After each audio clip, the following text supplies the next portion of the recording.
Well, Black people are Native Americans. We've had, a lot of proof that, some of us started here in this land. Everybody wasn't brought over from Africa. What are they doing here? They're Indians. This is one of my many unsuccessful experiments. You see, with Indians, there's absolutely nothing to be done. There's the same difference between a Negro and an Indian as there is between a dog and a coyote. You can put a dog on a leash, beat him, and he'll always be there to lick your feet. Take away a coyote's liberty, and you've cut off his heir. An Indian will never be a slave. No one has ever been able to make them reproduce in captivity. They do not eat, they do not talk, they do not sleep, they do not make love. There are several things that are significant about it. Of course, one of them is the way that colonialism tries to develop all kinds of elaborate classification terms for different kinds of people, but that's another subject. The most significant thing here is to reveal the much greater amounts of Native American ancestry that are present within the African American population than most people realize, because they might have been misled by the use of terms like mulatto and also people of color. After the African, LeVar Burton, had been told that his name was to be Toby, and he refused it, and he was beaten to make him say his name was Toby. How was the dramatization? How much of that actually was recounted to you? I mean, was there a lot of interweaving?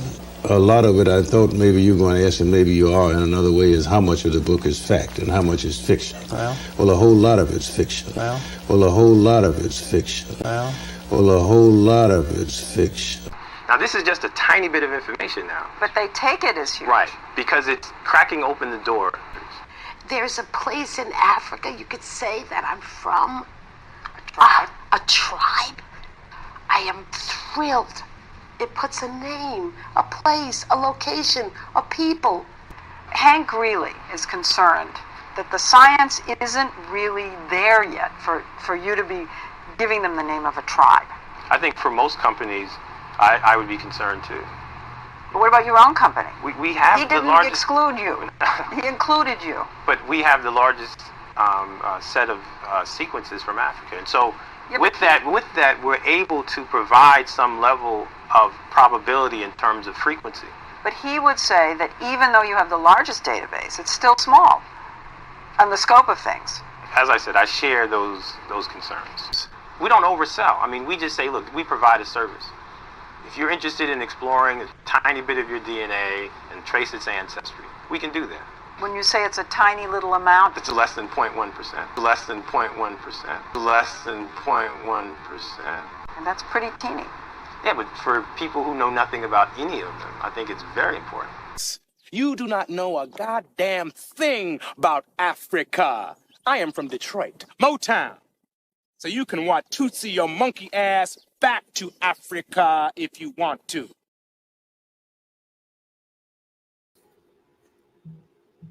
Hi, everybody. Welcome. Happy Educational Friday. I put the chairs in today because we have a very special guest coming on, the legendary Cheif Topcatz. So I got the chairs in because we going to discuss a lot of things. And one thing about Big Cheif, one thing about the legendary Cheif Topcatz, he got receipts and he know what he's talking about. I'm so excited today, y'all. This is our second interview on Educational Friday. Oh, y'all see I did my braids? Girl, I went on YouTube and was looking at the bohemian braids. And I was like, I could do that. And here you go. Now this girl is heavy. Oh, this is heavy on my head. But heavy is the head that wear the crown or something like that. Ain't that what they say? But we gonna get into it, you guys. Now, today we are talking about the freedmen. Okay, y'all know recently we've been having this thing going on with Tariq Nasheed versus what's the man name? Luther Campbell or whatever his name is. And that has been a crazy topic because when we talked about what we talked about this morning with Tamika Mallory speaking about, oh yeah, well, we should do a diaspora reparation. And I'm saying a diaspora, that doesn't even make sense. It doesn't make any logical sense to talk about reparations for an entire race of people. Like, it literally does not make sense. So when I was hitting up Topcatz to say what I wanted to talk about, I decided that we will go over the Freedmen, because somebody in my chat was like, boo, we should do Freedmen. Now, Topcatz educated me and said that there's actually a group today that are called, that label themselves as Freedmen, just like the FBA, just like the ADOS. I didn't know that. I wasn't heavy in the conscious community like that. I wasn't. And I'm not still. But ultimately, now I don't know if that person, that's what they meant, but I think that's where they were going with, oh, let's just do, Freedmen. And I agreed with it because I do know that was a distinct group of people, the Freedmen. They were very, very distinct. You can't wiggle in on the Freedmen. Even when we was looking at that Freedman's Bureau, and it says something about freedmen and refugees. They have to put an "and" on that. But the Freedmen itself was a specific group of people that nobody from anywhere else could come in on, especially if you're using genealogy, right? So I agreed to that in those terms. But then I started kind of going look at stuff, and I'm like, Freedmen. First of all, I know exactly who to call. Topcatz. Topcatz know everything about everything, girl. I ain't gonna say he know everything, but he knows a lot, and he's very well studied. So I was like, we should do Topcatz, and he can come on here and talk about the Freedmen. Not to mention, he's also had to battle the FBA people. Y'all know how I go. He's had to go. Let me tell you one thing about this conscious community, and I don't even call it. I don't think the Indians go into the conscious community. But one thing about Negroes, y'all know how we gonna go. Y'all know how I go. You know what I'm saying? We gonna roll how we gonna roll, and that's just gonna be that on that. Oh, before I show you this, did y'all know the skirts had a fight with the other skirts? Did y'all know that?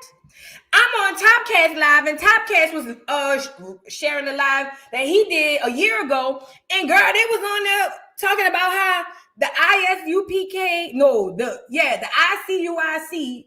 One of them was saying the other one be having the loose-wristed people down there. Girl, they had a whole fight. I got to show you this. I can't leave without showing y'all this. Before we get into what I was about to show you, I have to show you this. Hold on. We got to go get it. Hold on. I don't want to lose that one, though. Let me see where we at with this one. I'm going to get this video. Y'all got to see this, girl. They was all on the ground fighting, girl. I couldn't believe it. I said, not the skirts against the skirts. I thought they were all a united front. Turns out the lie detector test determined that was a lie. And it was over there calling each other loose-wristed, girl. It was a time. You had to be there. And I wasn't there. So I feel some type of way. You know what I mean? So I want to show you guys. Hold on. I'm about to show y'all. Wait, no.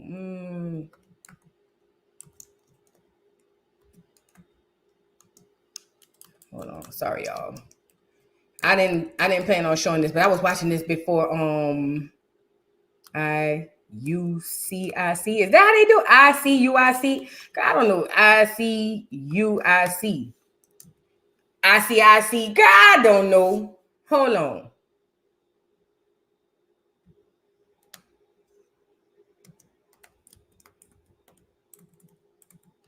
Girl, you got to see it. Hold on. I'm about to show y'all this. I'm not leaving without showing y'all this. I am not leaving without showing y'all this. And let me say this. Here you go. No, that's not. That's only the short of it. I want somebody. This dude had the whole live. I'm about to send it to myself because I'm not about to keep searching for it. Y'all have to see this, girl. Y'all like the video? Come in here, like the video. Topcatz will be on here in a minute. But I wanted to show y'all a few things before he gets on. And this is off topic what I'm about to show y'all, but I gotta show it to y'all. I couldn't believe it. Let me see. Share. Here you go. All right, we about to get it. We going to get it. Girl, so this is what the fight was about. So apparently, they was all on the same corner. Now, mind you, these is the same group of people. These is supposed to be the Hebrews, Israelites, and all of that. Well, I don't know if the rules go, if I come first, then you leave, or if you come last, then I leave. I don't know. All I know is they was on the mic, dragging each other. One group was telling the other group that y'all let the loose-wristed people in there. And then the other group felt played, and they was like, no, we don't. And then all of a sudden, they went to grab a chair, and next thing you know, all hell broke loose. Now, this is off topic, but I just wanted to show y'all this. Let me show y'all. I got it up right now. I want to show y'all how the fight happened. It's IUIC. That's the people my mama used to be around there with, girl. Look, I couldn't believe it. Look at this. This before the fight.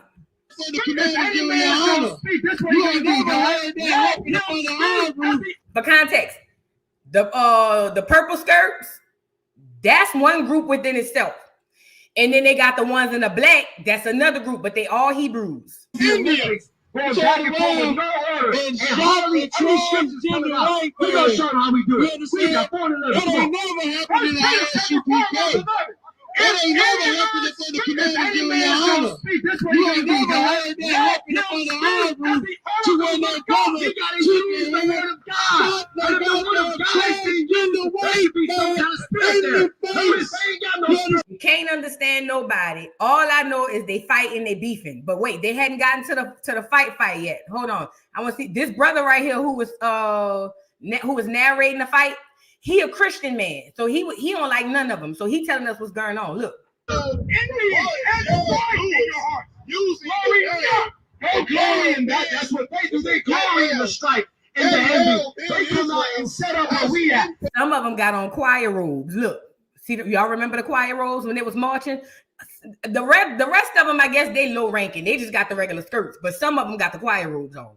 Your glory in your envy and your strife, God. Ain't no against the truth. We not gonna see that. This is what they done. They tell the last of me that we don't have to keep the fringes. That's lying against the truth. Yes. It is two Israelite fractions going head up. This is crazy. Two Israelites going head up, and they are actually getting violent a little bit. Not physical violence, but verbal violence. This is crazy, beloved. This is crazy. Israelite fighting Israelite. Let's get back to the show.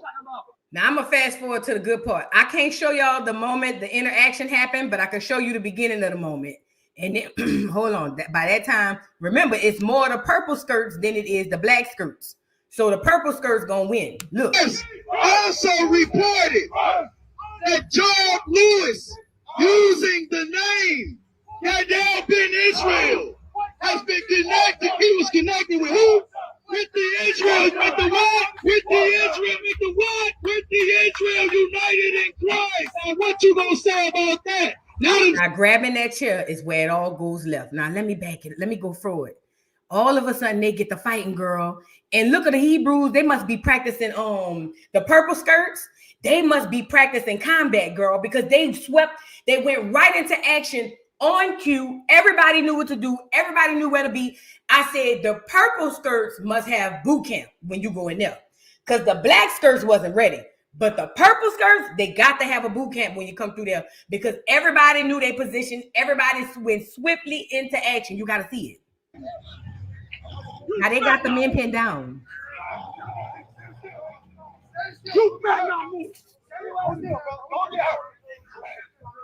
Stand still, bro. Stand your ass still. Stand your ass still, bro. Oh, shit. Is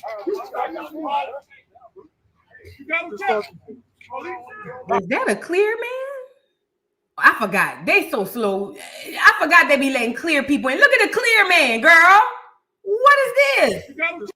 That is a clear man. What? But I forgot. Never mind. Strike that from the record. Man,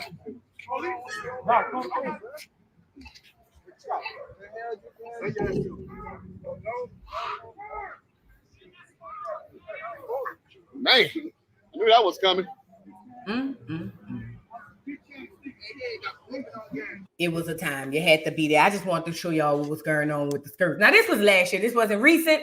This was last year, but Listen, Renata, she said the purple skirts off the chain in Maryland. Girl, they off the chain all over America. Do you hear me? They off the chain everywhere. In New Orleans, too. They let Latins and Mexicans in. Yeah, I forgot the 12 tribes chart. I forgot. They do. They think that, this is where they mess up at. This is where they mess up at. They use this chart, the 12 tribes chart, and the 12 tribes consist of the Americas. Makes sense, okay? Even though they think they're from Africa.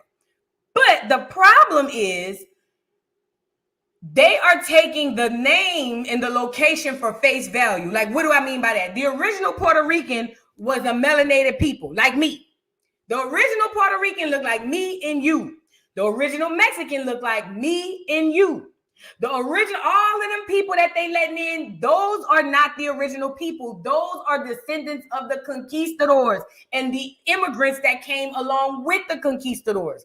Those are not the same thing. So when they let these clear people in and they be like, oh, I'm Puerto Rican, they don't understand that y'all thinking of location. Y'all are not thinking of a people. They should not be in on that thing because the original man of all of these lands, especially in the Americas, are melanated people, not the clear people that's over there now. You know what I mean? So yeah, that I just had to show that. Cosmic Sun Soul, thank you for the super chat. You look gorgeous, man. Educational Friday. Thank you. Oh, you sent another one. This is Sparta, girl. That's what it looked like, didn't it? Girl, that's what it looked like. That's what it looked like. Yeah, Vu, the old school Puerto Ricans called the dark-skinned women La India. Mm-hmm. And they still have people in some of these islands who know that they're still indigenous to that land. They do. I think North America, or the United States, was the most heavily indoctrinated, but a lot of them people still know their heritage. I showed y'all a video in Mexico, from Mexico, with the black Mexicans. They know that they were Seminole Indians. They know that. Like, they don't follow the narrative of the Africa thing. They knew that they were Seminole Indians. They were people who would pass through or would go back and forth through Mexico to Texas to Mississippi, all in that southern region. Them people used to go back and forth all the time. So, you know, they knew that. But listen, I wanted to show y'all something else. So boom, we were talking about the Freedmen. I'm off the Hebrews. They crazy. Listen, we were talking about the Freedmen, and I went and found Hegel. I went and looked up Dan Calloway. I'm sorry, because I know he's super educated on this stuff too. And what I found on one of his videos is the Freedmen this is according to Dane, and I'm gonna play a little bit of the video. The freedmen was not freed from slaves. The freedmen was, according to the Dane Calloway video, the freedmen, we were named freedmen not because we were freed from slavery. It was because we were being freed, or basically we were on the way to being indoctrinated. They call it a freedman school, but allegedly it was a freedman church. This is where the Christianity and all of that stuff comes in. Okay? This is where it comes in. So we about to get into that. I want to share that before Topcatz come on here. Because I think that's super important, you know. Let's go over here to Dane. All right. Can y'all see this? Y'all should be able to see it. Wait, we got a super chat before I read this. Hold on. The one you want to be. Thank you for the super chat, Boo. Last week, I informed my employer that due to Educational Fridays, I can no longer work on Friday, as this is spiritual need for me. Oh, girl. Thank you. I'm flattered. Thank you. Yes, let them know, girl, you got to be off Fridays at 5. You can work around that, but not by 5 o'clock. Okay, we got to be off. Okay. Now, look, let me show y'all this video by Dan Calloway where he explains the Freedman School and how it wasn't a school, it was a church. And I believe it because when he started talking about missionaries, I know the people from my land in Mississippi, what happened with us was we fought off the so-called missionaries, the so-called spiritual people who was coming that's trying to give us damn religion. We fought them off and were successful multiple times until they came back with enforcements by the United States. Does that make sense? So yeah, let's get into it. Y'all like the video? If y'all just coming in, like the video.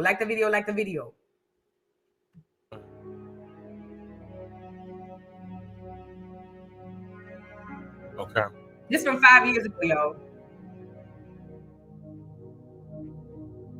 Give me a second, you guys. I'm trying to pull everything up so I can have it right in front of me. All right. Shout out to Dane Calloway, Tanisha Calloway, YouTube. What I'm about to show you next is an engraving of the Freedman School. Watch this, y'all. I'm going to go into why it was called Freedman School. Just watch. Hey, Now, let me say this too, and I've always been critical of this. Be careful of these damn depictions, drawings and shit. Be careful, because not only do they do this to real photos, but they definitely do it with these depictions. They could place this in any place in time you can think of. That's why there's only depictions of certain very important things. Be careful with these depictions, and he about to go into it.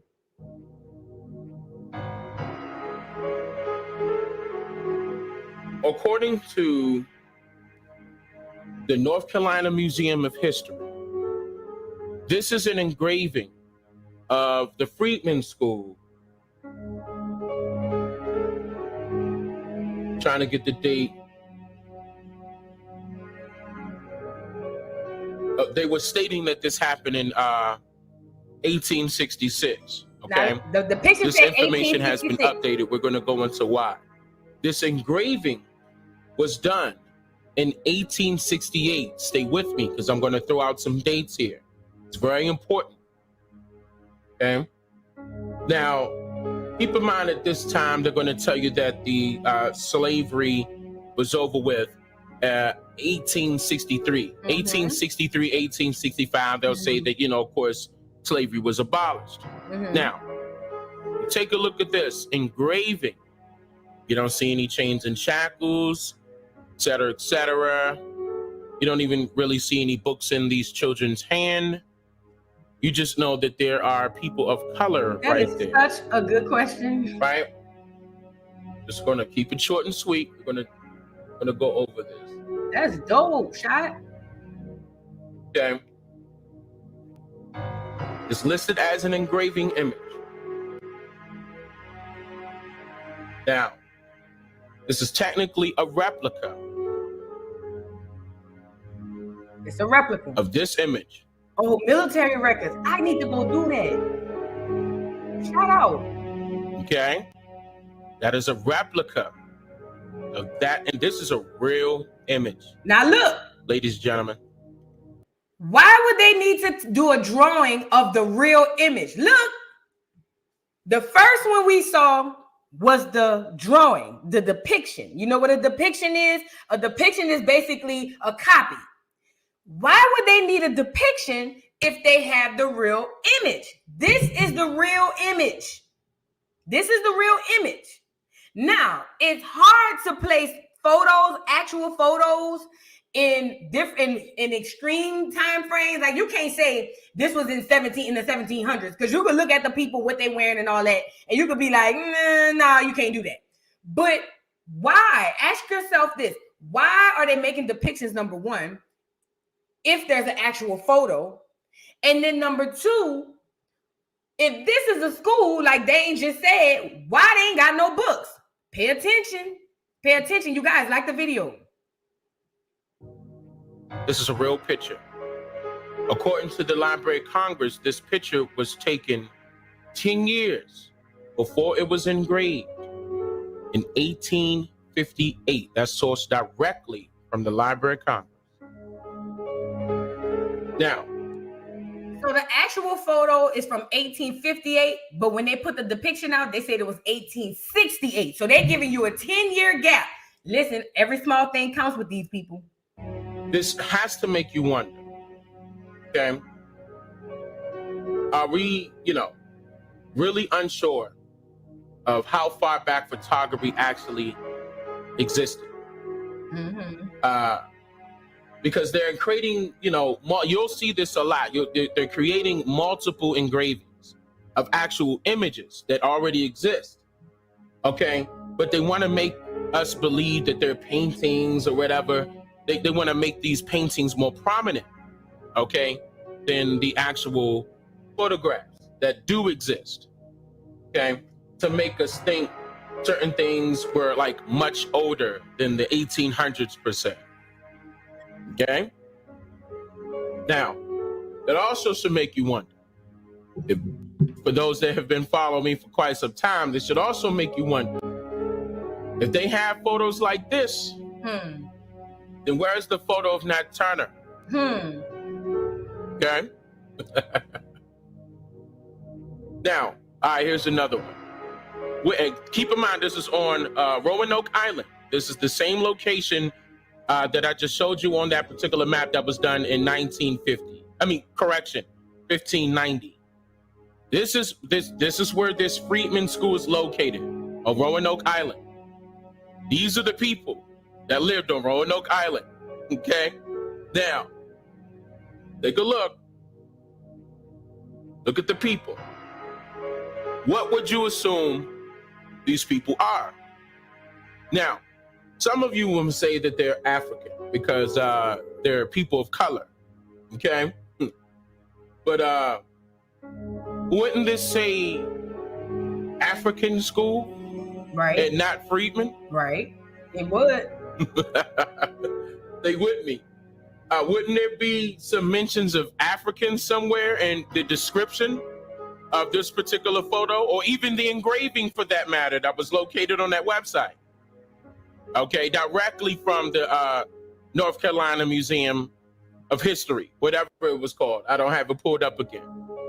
But no mention of Africa anywhere. And if they are African, it should be, right? Keep in mind, this is not too long ago. So let's take a closer look at the term freedmen.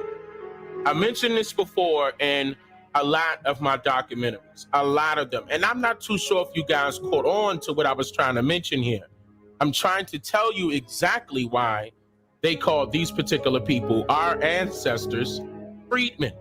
Let me say this. If this actual photo is from 1856, but the depiction they put in 1866, then I would have to ask, if you had a camera in 1856 to take photos of the freedmen, why we don't have photos of slaves? Now, this is what they'll do.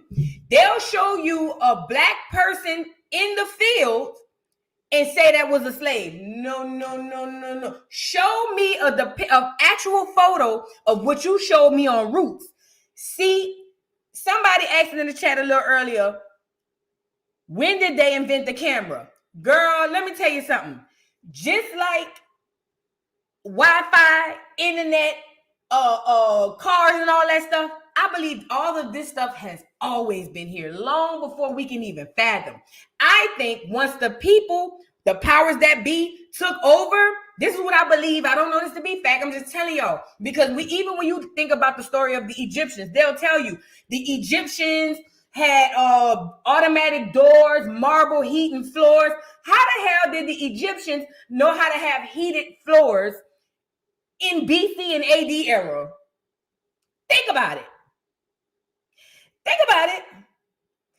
So I believe, and I could be wrong, but I believe that this stuff, all this stuff that we have already been here. But once them people got a hold to everything and they were able to control everything, they give us tidbits. Why you think they'd be 10 and 20 years ahead of technology before they give it to us? We was watching the Jetsons in the 80s and the 90s, where they was running around doing FaceTime, going up and down elevators, not elevators, but riding in flying cars. Them people, the brain cannot create something that it has never seen. So if the Egyptians was lit back then, and Total Recall showed us that we will be doing FaceTime, and that was in the early 90s, them people they not that smart. I think they just control it. That's what I believe. But I'm just saying, when it comes to this photo, why they got pictures of this and not the slaves? That's a good question. Here's why. Freedman is a religious term created by the Quakers. Think about it. I'll explain why here, but listen to the timeline. The Virginia Company of London sent a group of people called the Congregation for Propagating the Gospel in Foreign Parts to the southeastern side of these lands, or eastern side of these lands. Okay? So what you're looking at is not a school, not the schools that we're used to. What you're looking at are churches. Freedman is a religious term that was created by the Quakers. Okay? What they're trying to do is state that they are, okay, let me break it down. These schools were not taking place to teach math and science, stuff like that. No. They were definitely telling you everything that was in the Bible. Think about this. No other books but the Bible. Freedman. The only thing that was taught inside of these schools, in these Freedman schools, was Bible study. The reason why they called these people freedmen is because they wanted to free their mind, okay, from what they were originally used to and already accustomed with. This is called a form of indoctrination. This was a social engineering experiment. I believe it. That was done to manipulate the mindset of the people and free them, okay, from their original way of thinking. No. This is the Google Pixel 9, and this is what trash talk used to look like before you... Y'all know people got to pay the bills, so we got to take a look. Listen, what do y'all think about this so far? They're saying even though it says school, it wasn't a school like we know today. Basically, what he's saying is it was like a church. They were indoctrinating, and listen, it was children. Hold on. This is very important. Look at the people in this photo. Remember we was talking earlier, and I said we need to start a new breed. I said we got to start with the babies, start teaching them different. They are dealing with the babies. So if you take the babies from Lille and put them in this Freedman school, the mama is uneducated and ignorant according to their stuff, right? And you say, hey, can I get your child and bring him over to the school? We're going to teach him how to read and write. Your mama going to be like, well, yes, I need my child to learn how to read and write because I can't. At least I have somebody in my family who can. I'm just giving an example. But what it seems to be was them people was taking them kids, them babies, and indoctrinating them through religion in Christianity. Where my people are from in Mississippi, they literally fought off these Quakers for coming over there to do that. And it's crazy because it's somehow they play in your face. Then they put a whole church that's the middle of our of where my people are from. The church right across the street from the cemetery. It's almost like ha, you thought you gotcha, bitch. You know what I mean? And we are so far gone, indoctrinated off of Christianity now that you have to start the babies off and teach them that, you know what I'm saying, ain't what you think it is. But, and again, I'm not knocking nobody's religion or if they do church or anything or the Bible or anything. I'm just saying there's a reason why when them people came over here on them ships with them crosses on there, you know, they came originally with the most important thing, Christianity. What were we doing before? I always ask that. Let's go. Free you. This is going to save you. This is another method that they utilize to tell the people, hey, you could. It's installing fear into the people's hearts and minds. Okay, I'm not bashing no one's religion. I'm just telling you what happened historically. I don't want anybody to take this the wrong way. I'm just letting you know what happened historically and why they called our ancestors freedmen. It had nothing to do with slavery. Nothing. It wasn't about freeing us from chains and shackles. This picture was taken during slavery. Right. Allegedly, slavery. This picture, according to the Library of Congress, said 1858. But you gonna tell me slavery existed? I told you that slavery existed, but not the way that we were told. Okay? Somebody said before, they took the chains and shackles off of us physically and placed it on our brain. No, it wasn't even on us physically. Oh shoot, this is that. But look, I wanted to address this. So Shot was like, the photo slavery was ended in 65. The photos from 1868. Let me see. I'm not looking at it. Let me see. Yeah, 1868. So according to, and again, I can't corroborate because I wasn't there, but according to Dane, what Dane is saying is when he went down to the Library of Congress, the photo dated to 1858, which would be during slavery. So I think that makes a difference. Well, I know that makes a difference in girl, what did I do? That makes a big difference in the timeline. Because listen, it's one thing to say the photo was taken in we were free in 65 and the photo was taken in 68. That lines up. But if the photo was taken before that, because remember, I don't know if you were on here when we were talking about the depiction shot. The depiction says 1865, not the photo. They got a drawing and then they have a photo.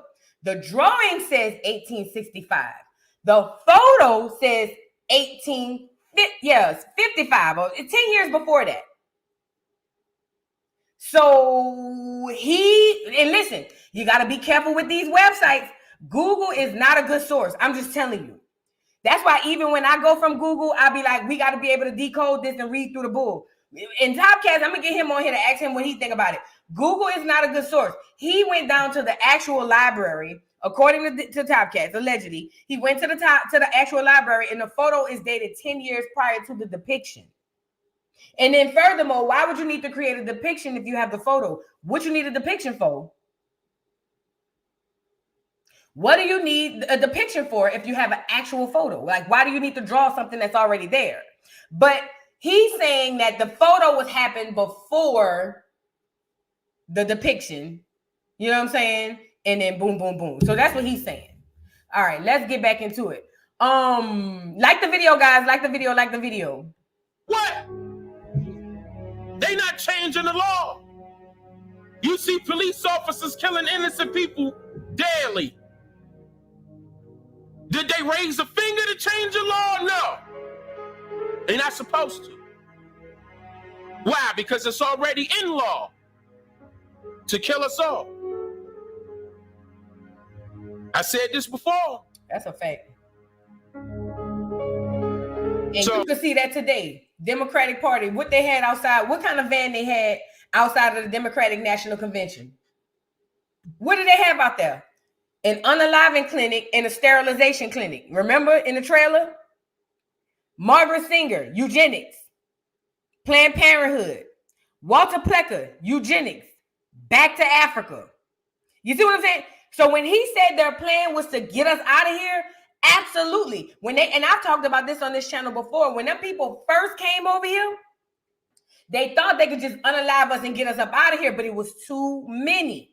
It was too many. So what they had to do then was go ahead and start using other tactics. That's where your Africa movement come from. That's where because they was like, it's too many of them. But then you got to understand, you take the mind, you got everything else.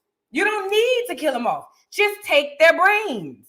Take their brains. So when they come over here with this missionary work, with this Quaker shit, you just be sitting there looking like, my nigga, like, what are you, like, no, like, we're not doing that. You know what I mean? And we fought it for a while. But my thing is, if Christianity is so true, why would we fight it? And why didn't we know about it before? You get it? But we've already talked about that. We've had lives on what happened when them folks came over here. We've already talked about it. But we already know that it was a deeper, more sinister plan than just locking us in chains physically. It was way deeper than that. Way, way, way, way deeper than that. I'm going to calm down, and we going, like I said, we going to change. It's coming.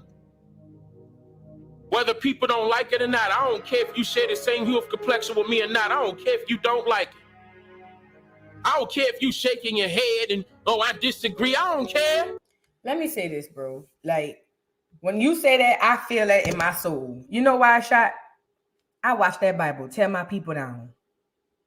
And I'm not saying that it's 100% false, but I'm just want to be honest and talk to y'all right quick. I just want to be, I want to give you my experience. I'm not talking about, I'm just telling you my experience with people watching. I'm a people watcher. I watch people. Just like the Hebrew Israelite fight I just showed y'all. That book creates destruction and enemies amongst people who are not. Okay? I'm not saying that it's not good. I'm not saying that there's no good in it. What I'm saying is I've always seen negative attached to that Bible. Let me back that up. My bad. Strike that. I've only seen negative attached to the people who possess that Bible. I'm not trying to drag or nothing because I know that there's a lot of prophecy and truth in the book. I know that. I'm not ignorant. I know it. I know that there's a whole lot of prophecy and truth in the book. And I think that a well-rounded scholar would read it just for information purposes only. But I'm talking about why is it that this book in particular, of all the books in the world, we got hundreds of millions of books. Why does this book in particular create so much separatism, right? I never really understood it. And this is another thing. I'm glad you wrote this outside the box. I've been saying this since I was a little girl. God is not attached to no book. He not. God is not attached to a religion. God is not attached to a church. He's not. If you have to have a building to go in order to reach God, then you serving the wrong person. Because God does not reside in the church. As a matter of fact, if I can recall, I don't know the Bible, but I did grow up in the Jehovah's Witness. That's all they did. Talk about the Bible. I did grow up in the Jehovah's Witness, and they said Jesus did not like the church. Okay? He walked and preached on the earth and spoke to the people directly. That's if you believe in the Jesus bit. But listen to what I'm saying. Most people today, especially our elders, believe that if you don't have the Bible with God or the church with God, that they can't exist independently. Because I believe in the Most High, but I believe that they gave us a version of the Most High that was completely different from what we were doing. But I also believe we did a lot of spirituality, ancestor stuff, whatever. But my thing is, why is this particular book so divisive? We just watched the Hebrews tear each other down. We just watched the Hebrews drag each other up the street, and they both teach doctrine of the Bible. And I know people are going to say, well, that's a one-off, isn't it? No, it ain't. No, it ain't. Let me tell you why. Let me tell you why I know that to be a fact. It ain't no one-off incident. Let me tell you why. A lot of your wars were started behind religion. As a matter of fact, when the conquistadors and the colonizers came over here with the book, we were fighting because we didn't want it. You get it? Y'all remember them people from the Singalese Island? I don't know if that's the name of the island. The missionaries be coming over there trying to mess with them people. Matter of fact, let me go get it. Because I want you to see it in real time. Let me go get it. Hold on. I want you to see it in real time.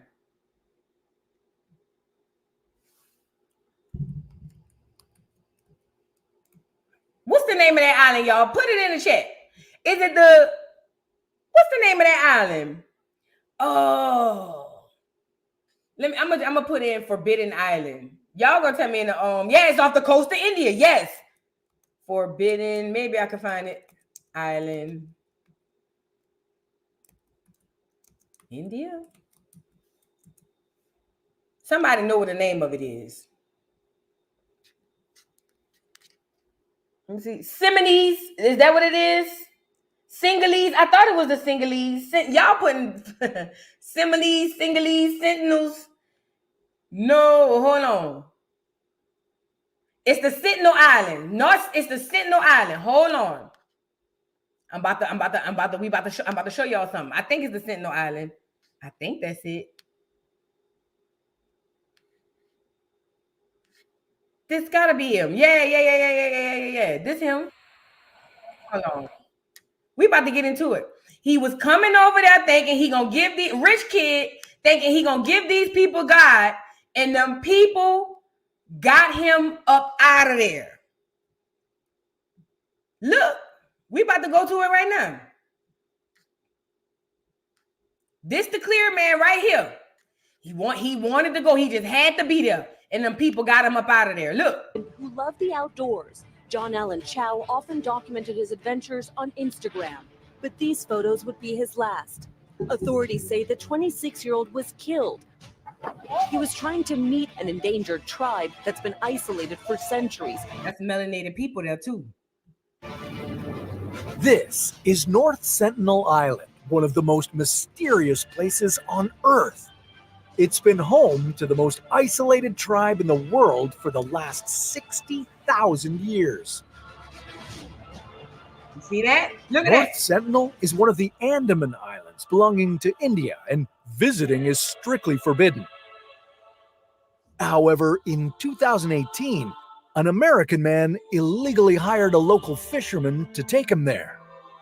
They sailed at night to avoid the military boats patrolling the perimeter of one of the most unexplored places on the planet. If caught, they could face jail time. John Allen Chow had been preparing for this trip for years, meticulously studying the few existing reports about the tribe that inhabits this island, a people known as the Sentinelese. No one knows their language, origin, or real name, but one thing's for sure, they're fierce and hostile to outsiders. They were known to attack and kill intruders on more than one occasion. But despite this, John was obsessed and would have done anything to make contact with the tribe. People love minding other people's business. In a daring maneuver, John and the fisherman evaded the military patrol and approached the coast before John continued on his own. This is a short of what happened. Let me tell you what really happened. John and his Paul, I want to say was a pastor or a preacher or something. John wanted to go preach the gospel to these people. See, this is a 7-minute video. They got a longer video on YouTube. You can go look at. This nigga John thought he was about to go over there and preach the gospel to them people, and they got him up out of there. We got Topcatz in the building. Top, you ready to come up, or you need a minute? You good? All right. What's going on, Topcatz? Peace. Can you hear me? There you go. What's going on? Can you hear me? Yeah, I can hear you. You good? All right. Yeah, I'm so much, and appreciate you having me. Peace to the chat. Peace. Give me like 2 minutes. Let me show them the rest of this video, and then we're gonna get into you. Look, so he went over there to preach that gospel to them people, and the people got him up out of there. Shout out to Topcatz. Y'all like the video. But let me go past so we can get closer. Hold on. That they had arrived on the island during the first African migrations from being attacked. Now, even though he knew the law, John planned his journey for nearly a decade. A journey he hoped would culminate with the translation of the Bible into the Sentinelese language. You see, John was a devoted Christian missionary, committed to bringing Jesus to everyone in the world who hadn't heard of him. But why was he so obsessed with the Sentinelese? Well, according to a New York Times investigation, he learned of their existence in high school while reading the Joshua Project, a missionary website where the Sentinelese are presented as the most unreachable people on the planet. A great challenge for an enthusiastic young missionary. He began preparing for the trip, receiving medical training, toughening up with long outdoor outings, and 4 scouting trips to the Andaman Islands that began 3 years before his final expedition. Finally, on November 14th, 2018, he bribed a sneaky fisherman to smuggle him into the island. They arrived the next day, but he wasn't able to make contact. He was forced back by arrows and yells. I think the lesson here is that if an isolated, almost uncontacted tribe is shooting arrows at you, you should leave them alone. But John returned the next day. Before getting off the boat the next day, he wrote a note to his parents in his diary. After the violent reception he had, he knew he could be killed, but he asked them not to be angry with the Sentinelese. Now, there's no account in his diary of his experience on November 16th, but on the night of November 17th, when the fishermen returned to check on him, he saw the Sentinelese people dragging John's corpse along the beach. There you go. John went around there fucking with them people, talking about the missionary and all of that, and them people got him up out of there. Now, why is this important? Because they've been doing that. They've been doing that. And John had to write his parents because he know he was about to be up out of here. But anyway, let's move on. Topcatz, what's going on, handsome?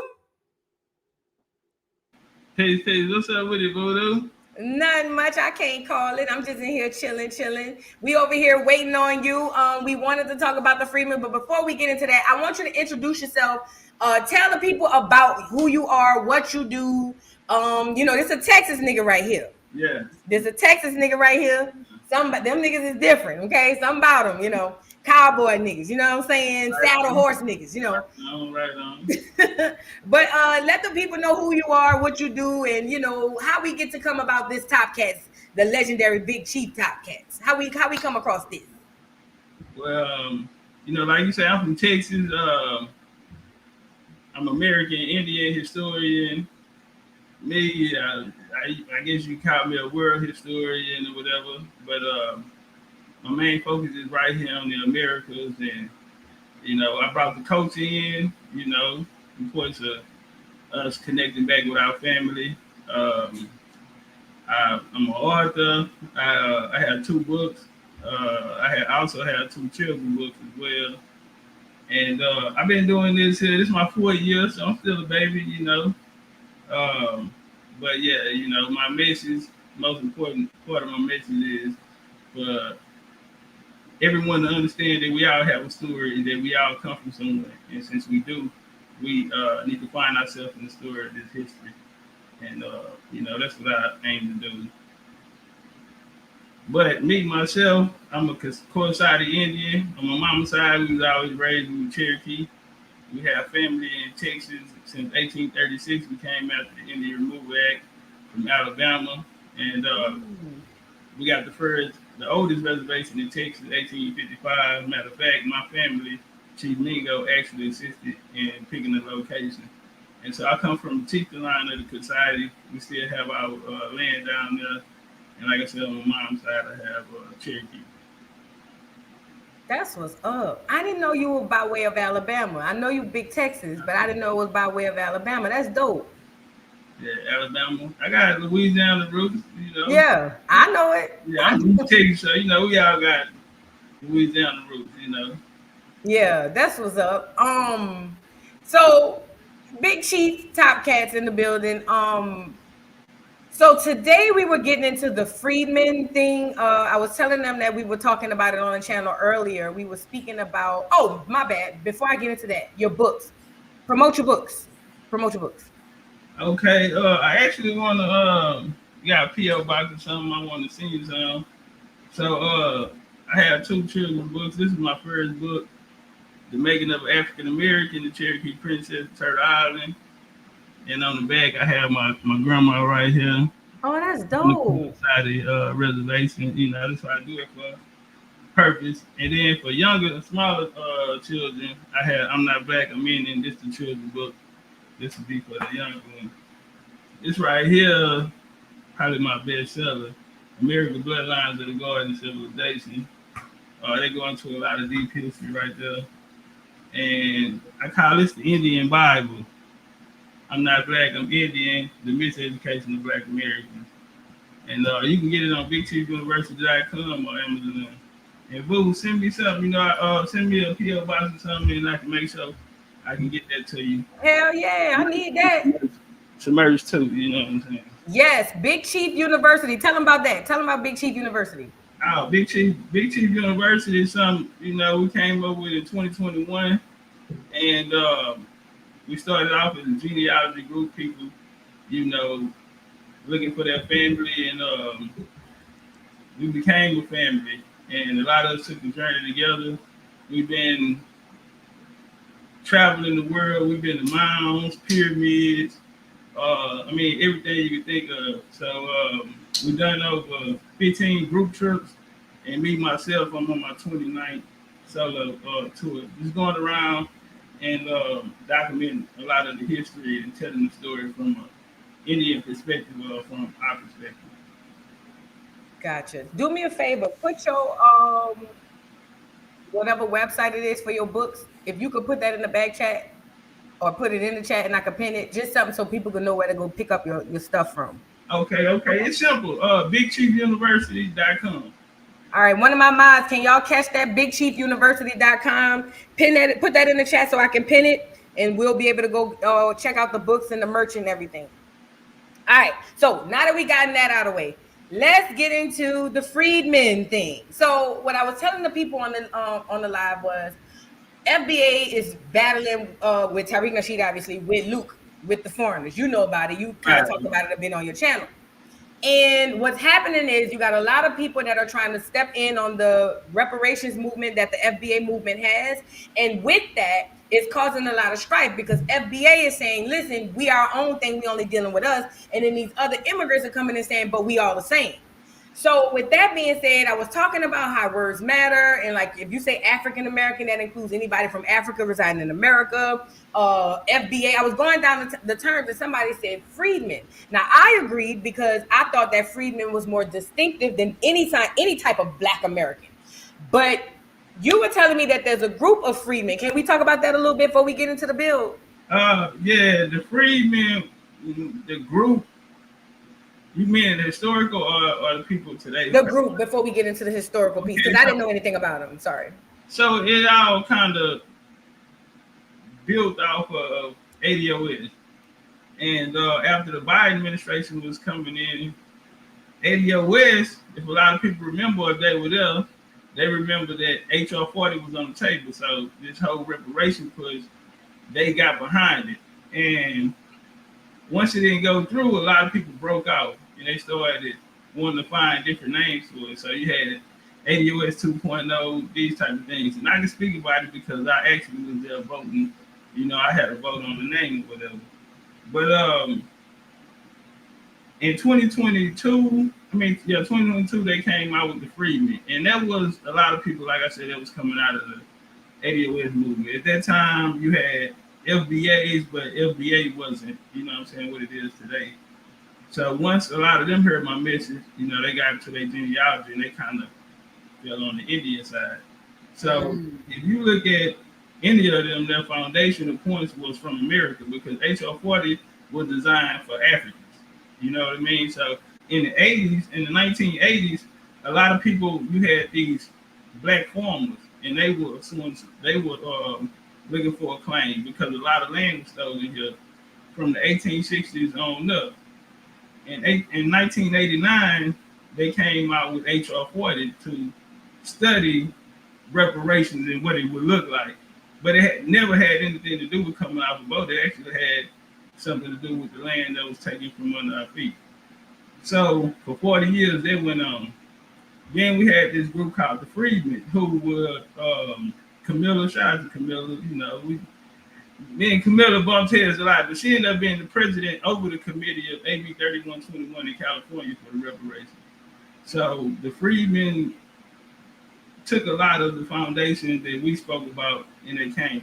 Now what helped was the diaspora war, because at the time they were having diaspora war, they were having wars with Africans from overseas. So they're telling us how African they are, but the Africans, you know, the Africans was basically having authority over them because they knew nothing about Africa.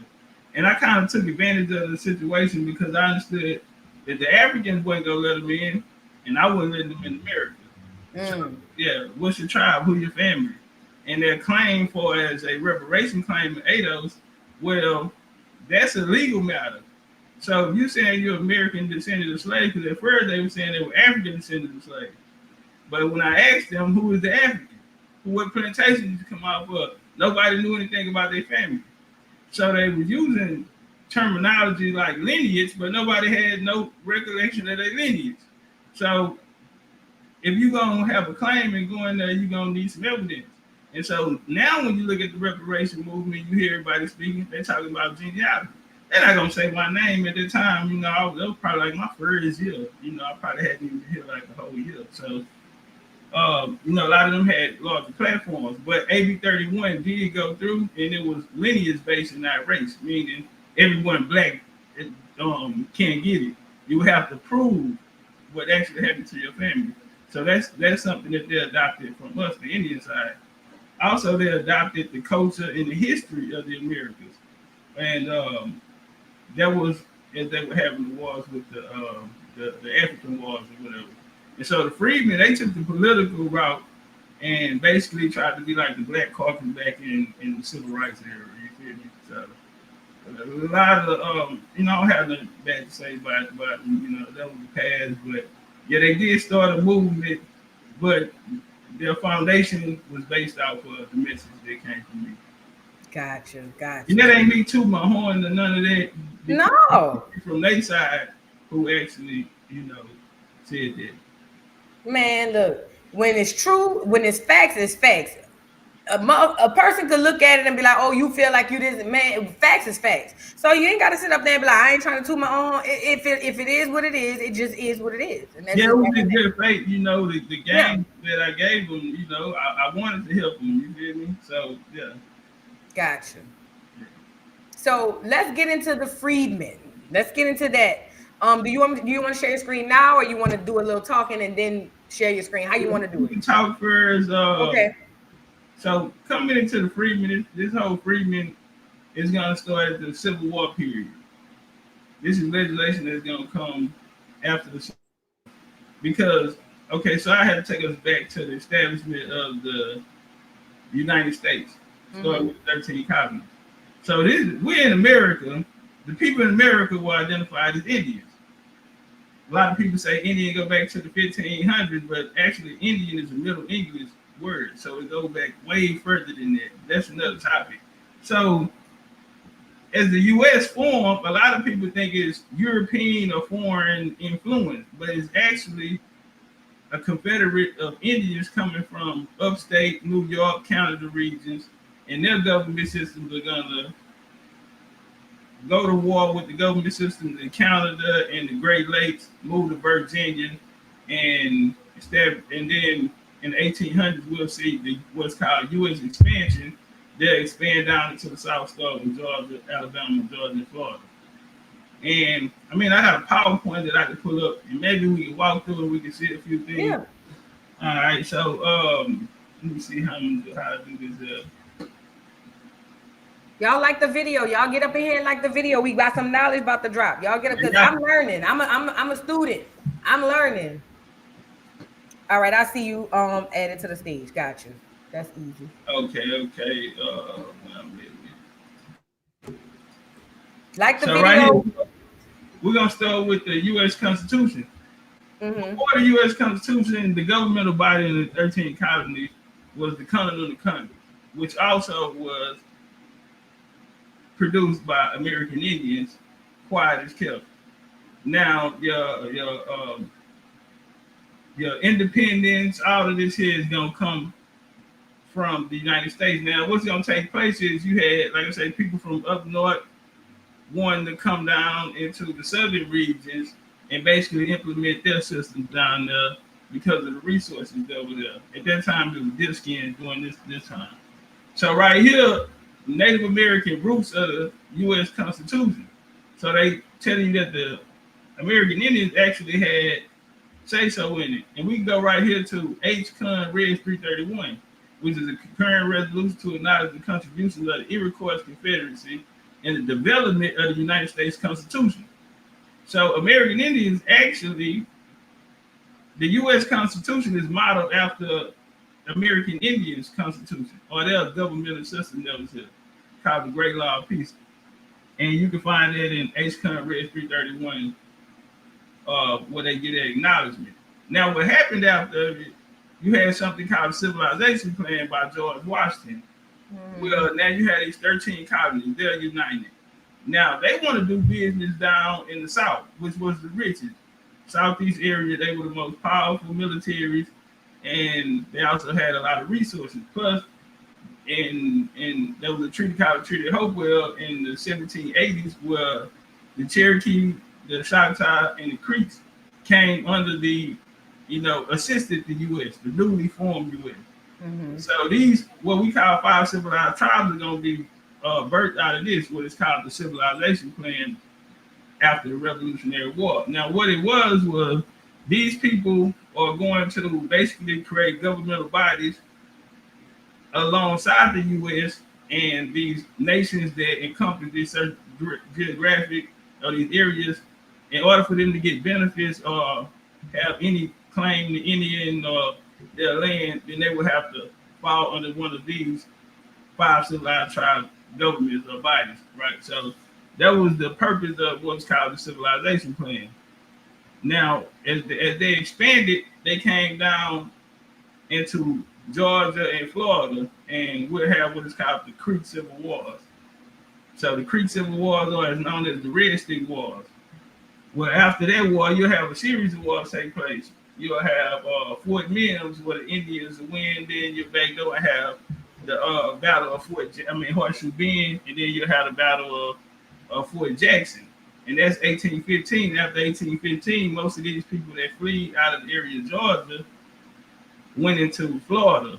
And 1816, that's where we get these people called the Seminoles. Now they're going to fight, it says from 1816 to 1858, but they're going to actually fight after the Civil War. So you have something in 1830 come called the Indian Removal Act. It's very important because at this time they not already told us that all the Indians died of chickenpox. But in 1830, there's a law passed called Indian Removal, which is going to relocate people across the west of the Mississippi.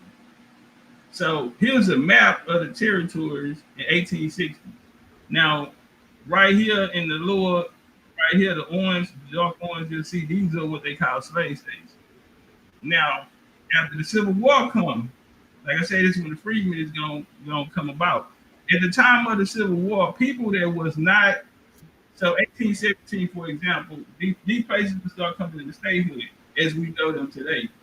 So Alabama, 1817, that's coming into statehood. So by the time we get to the 1860s, the Civil War, what's going to take place is in 83 they did at Emancipation Proclamation, Lincoln.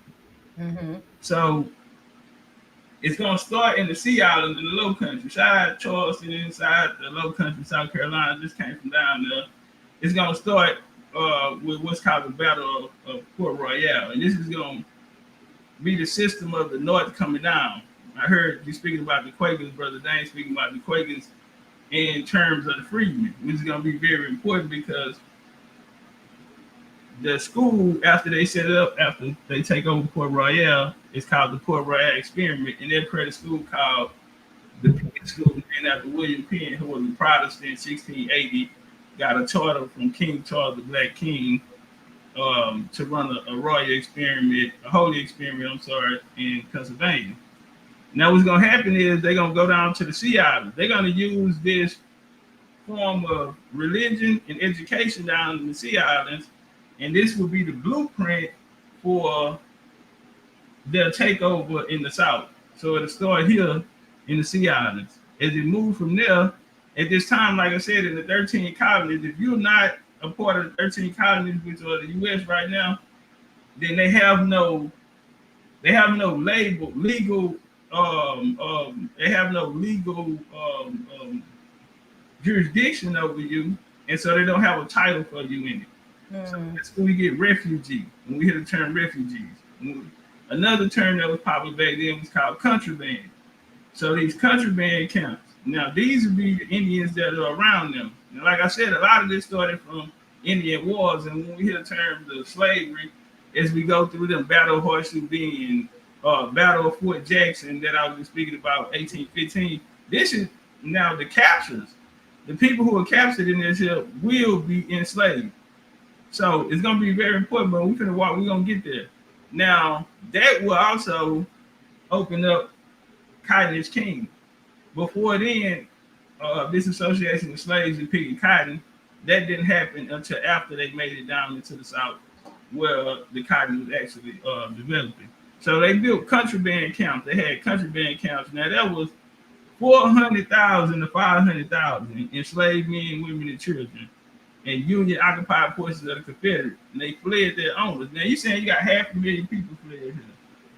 And you know, in today's 21st century, scholars will tell us that they were actually African.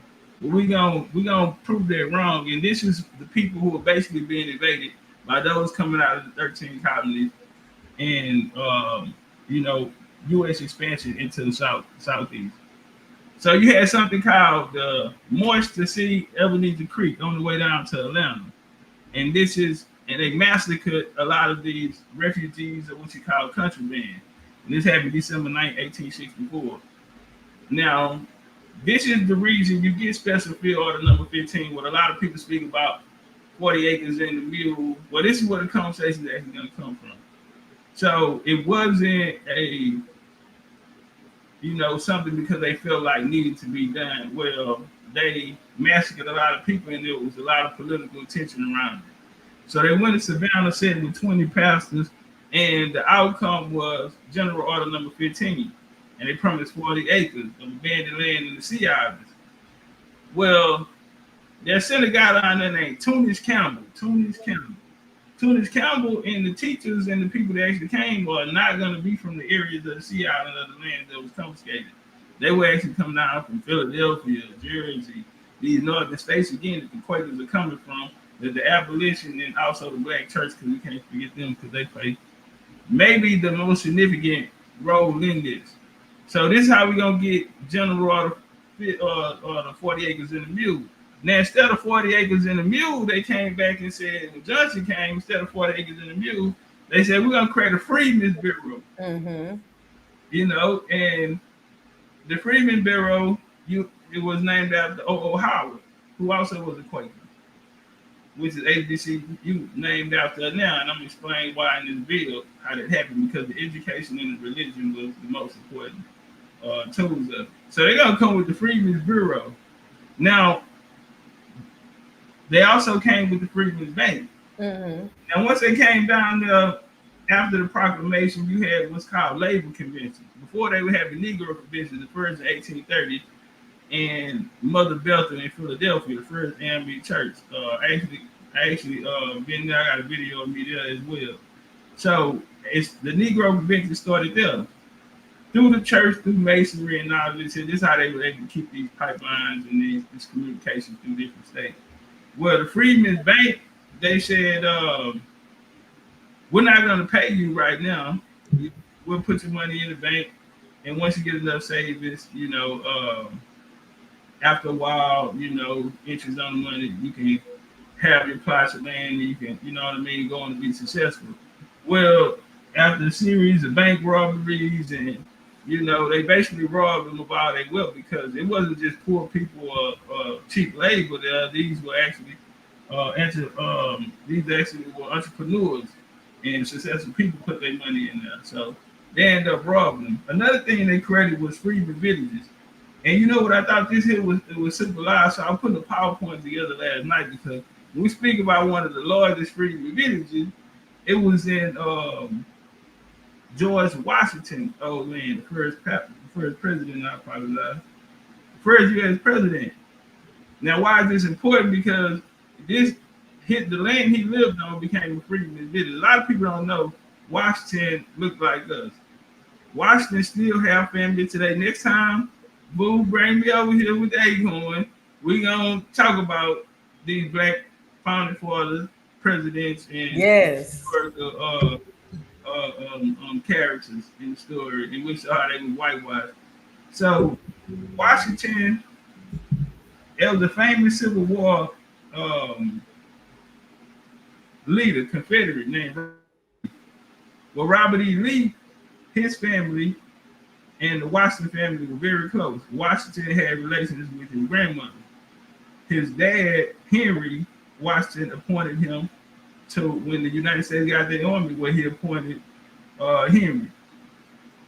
Washington had a son named George Washington Cuttis, and he was a colored boy. He was a Negro, and so they will always say that he was sterile and that was his wife's child. But actually, in actuality, it was his. He paid for his colleges.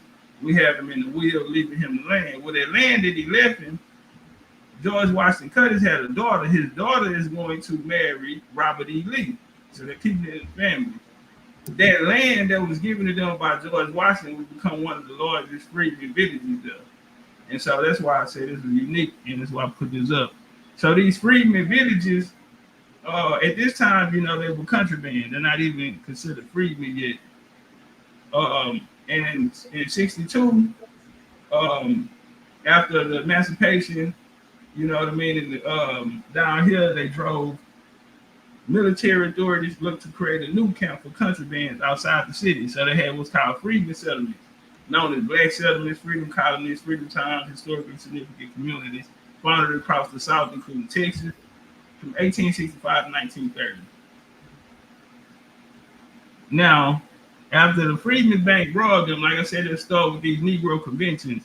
A lot of people that wasn't us, most of them were associated with Quakerism, Methodist, Presbyterian, or trying to get us to go to their colonies in Africa, you know, back to Africans. So you had something called the American Freedmen Inquiry Commission, which was established during the Civil War. It enacted emancipation to determine conditions of free slaves. And through this system right here is where you're going to get this Freedman Bureau, which was going to help to manage or transition freedmen to freedom. The way that they're going to do it again, like I said, is going to be through kill the Indian, keep the man. So the education they want to bring them, and also the religion, as you were speaking about earlier with the churches or whatever. So you have what's called the AMA. A lot of people might not have ever heard of them, but they were more successful and put up more money than actually the Freedman Bureau. Because at the time, the founding of these schools after 1865, the Civil War, they wanted to put up a lot of these schools. Now, the schools were already there. These people just, after the war, you know what I mean, they end up taking over these places. So looking for old world buildings, traces of the old world, just look at these schools. Look at Harvard, one of the oldest schools down in Boston, and you look at the old world architecture there. Well, a lot of these schools are down in the South as well. They just took over after the war.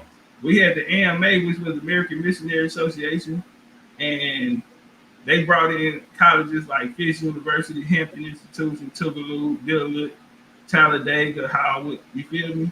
Now, all of these have Indian backgrounds. Mm-hmm. Yeah, especially Hampton and Tougaloo and all of these places.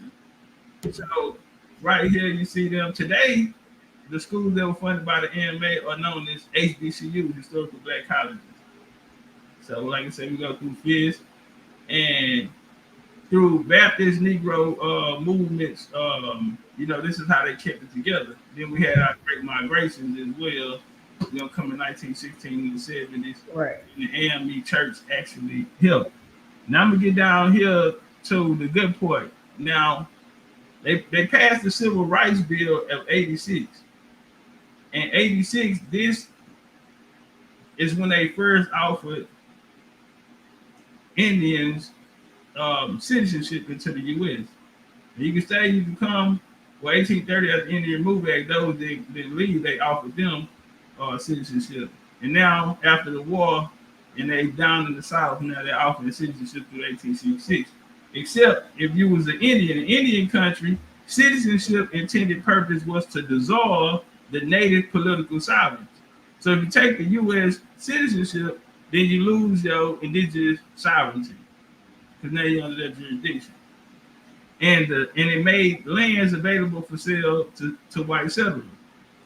So the 1866 Civil Rights Act, or the 14th Amendment, was an option for the people to accept U.S. citizen or be sovereign, which is they didn't have an army, they didn't stand a chance. That's why places like down in New Orleans, y'all had your own National Guard down there, which fought on the side of the Confederacy. So right here, what I want to show is a map of the slave trade that they saying was coming over in this story. Right here in 1789, we'll look at the free states. we'll look at the slave states right here in pink. And so it's 13 colonies. We're gonna move up to 1850. All of this territory down here, highlighted in orange, but this would be slave territory. We've always been taught the South being associated with slavery. Well, a lot of people don't know that it was a domestic slave trade here. Like I said, the wars are gonna start from up north, right here, the Iroquois League. This is the people who gave the who the United States Constitution was formed after, the government bodies up here. So they're gonna move out of upstate New York areas. All of these areas here are Indian wars. After the wars, these are results of Indian slavery. So you see the Tuscaroras, the Cherokees, the Catawbas. Right here, we moving to this side. You see them leaving out of Charleston, going to different Caribbean islands. Here go the creeks being raided down here. Now, what's interesting is when we look at this location, that is the Choctaws, the Chickasaws. All of these are wars, and these are people being taken into captivity. This is American indigenous slavery. Now, they use the African slave trade story over it. Mm-hmm. Yes, ma'am. So, right here, when we're looking at the maps, I want to show you something interesting. So, at this time, all of this is taking place at the same time. The same area is Indian wars, and after that, you know, prisoner of wars of being enslaved. Well, it's the same area that they teach us where the Africans came to and had these same experiences. So we're going to put the maps right on side each other right here. This is the map that they say African slavery on the left. Now, when we look over to the right, we see this the same location here. Mm-hmm. The Indian slavery and the Indian wars took place. Right here, when we look at this same map, earlier we speaking about the refugees, we speaking about the contraband camps, right? So we're gonna put this Indian map of the wars and the indigenous slave trade, the domestic slaves, right on the side of what is called contraband camps. These are the camps that took place during the Civil War, or right before the Civil War. And as we see, they're identical. They're in the same places. But so we understand that who the people really were and who the conversation is really about. But they planned on us with the transatlantic slave trade story. Because when we go into American history and what actually took place, we can put these maps right on the side and we can see what actually happened. So I land right there and I'll take some questions. I didn't I'll try to paint a picture. I got so many questions because you saw my mouth flew open. Wait a minute. All right. I didn't even write them all down. I just got my little paper so I could see what's going on. My bad. No, you good. It was just so I didn't even want to stop you because you was cooking. I didn't want to stop you. So let's go back to a point that had my mouth on the floor. AMA to HBCU. Right. Can you give a little bit more detail about that? Because what you said made absolute sense. But can you give a little bit more background detail on that AMA to HBCU thing? Okay, the AMA in 1865 they came down as a missionary program to fund their curriculums in territories that were Indian territory. Now these people are coming from up north, so this is new territory down there. But they want to implement their system that they first had to experiment with in Port Royal and the Seattle. That's why I brought that up first, with the education and the religion down there. The AMA came in and, like I say, funded. They funded more schools than the Freedman Bureau, and they put up all of the money. This is what a philanthropist came out of with the agenda of what we call "Kill the Indian, Keep the Man." Mm. Yeah, and so later in the 20th century, they'll be known as HBCUs. So those schools today that are historical black colleges, that's why they hold so much of our culture. And you from New Orleans, so y'all love to play with live instruments, trombones and drums and all of that. And if you look at college ball games or whatever, this was the culture. You know what I'm saying? That they came down here too. You know what I mean? So most of the schools that were set up down here were mostly like vocational schools because it was a lot of training in them, like Tuskegee. So you start with Hampton. Hampton would be the first. Then you have one in North Carolina called Livingston College, ran by Joseph Price.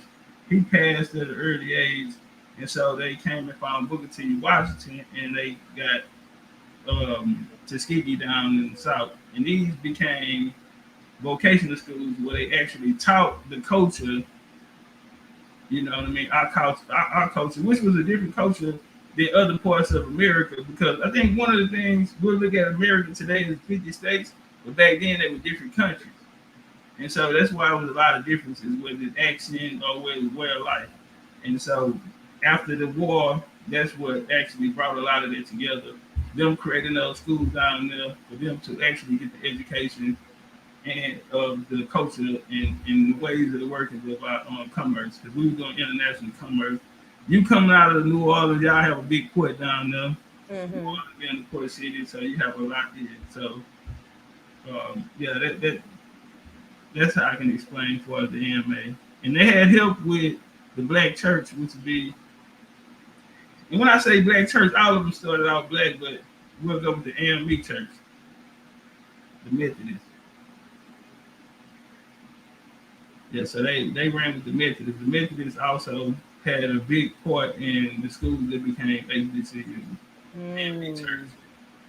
And you know what's crazy? It makes sense because when you look at where most of the HBCUs are, they are in the South. You got onesie twosies up north, but 95% of them are here where all of this stuff was going on. I'm just connecting dots like, wow, like I ain't know all of this. Grambling, Southern, yeah.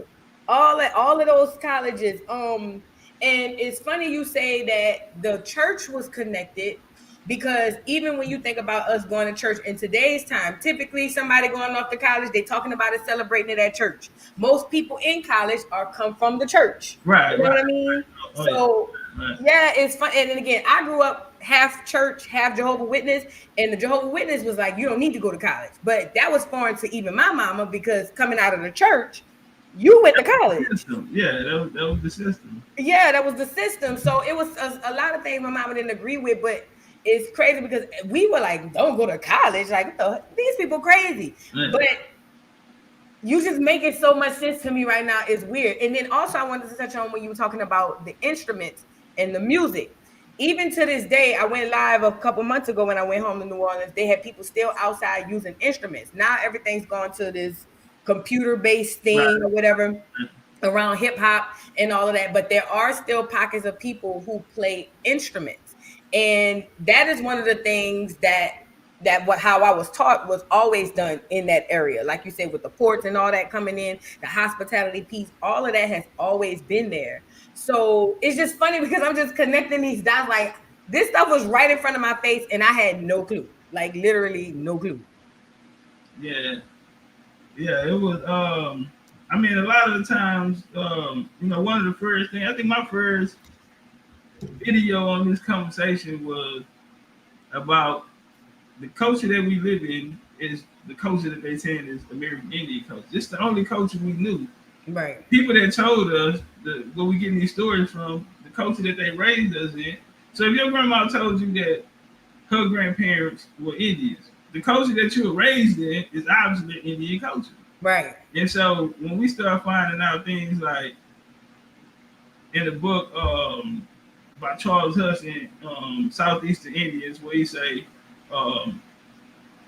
what is called soul food today was eaten by the Southeastern Indians. This was a form of food eaten by them.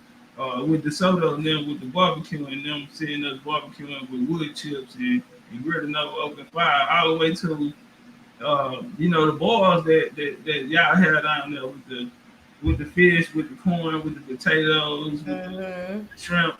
They were practicing these type of things back in the 1500s when the Spaniards arrived, and these are the things that they recorded. You know what I mean? So I always tell the functions that we have, and like in New Orleans, you don't go to sleep. You can't go to sleep there.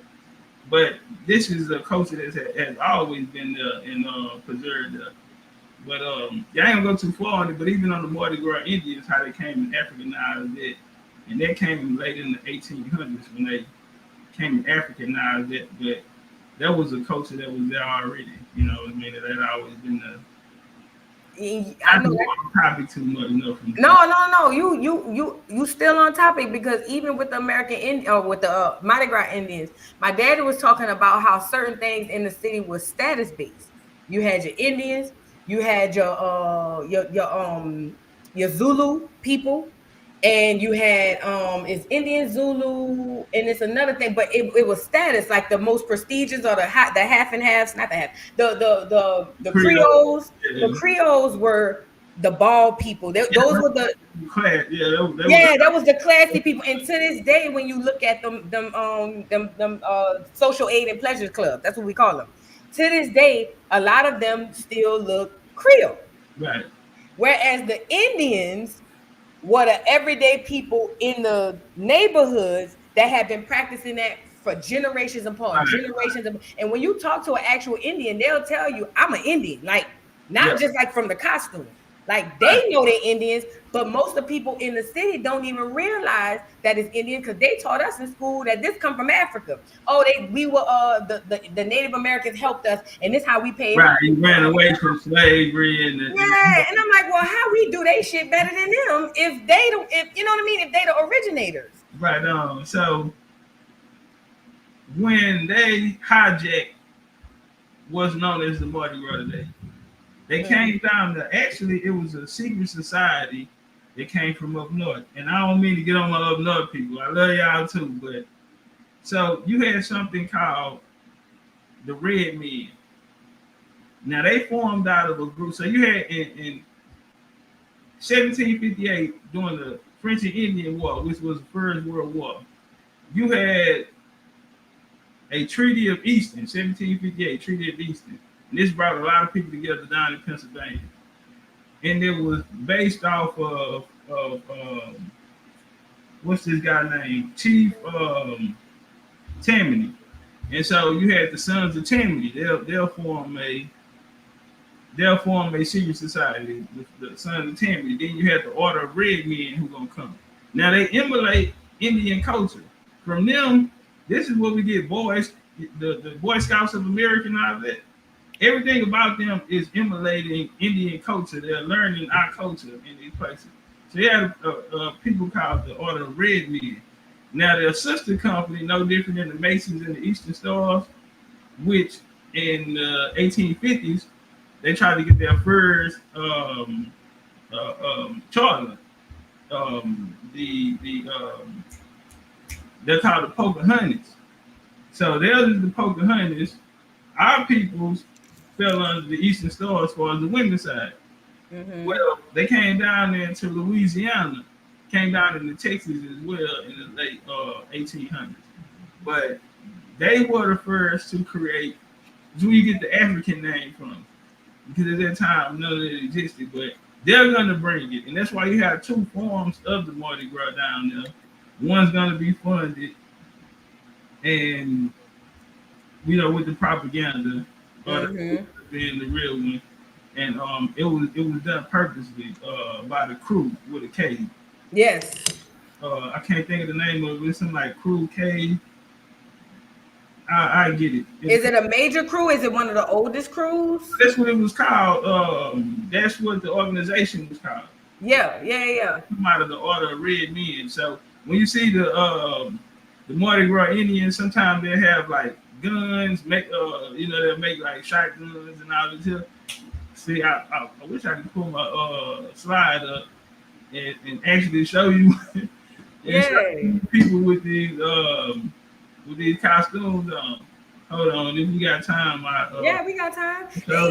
You know what's crazy? Because they do have the commercial Mardi Gras, but we have a separate Mardi Gras.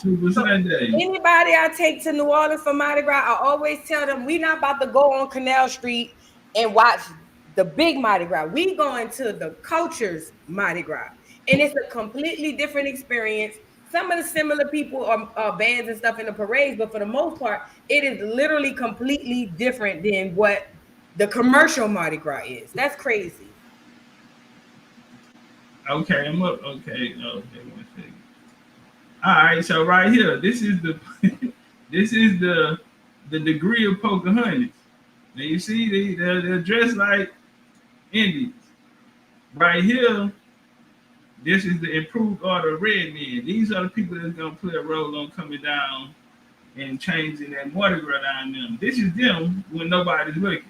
When they're in the back, they got no feathers and you get me, and they think they're us. You also had some kind of league woodcrafting. Hell, your boys, Boy Scout Club. And you see the Freemasonry in the back.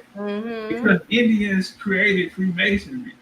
The masonry that they got is they're gonna get it from the American Indians. It's gonna be signs that come from here. This is the order of the arrow, Boy Scouts of America. All right, and look at this is real, but yeah, I get out of there, but I just wanted to tell you how they did. Those people are the ones who came down and tried to basically take over the culture that was running down there. But one of the first one was an African name. That's where the propaganda gonna come from.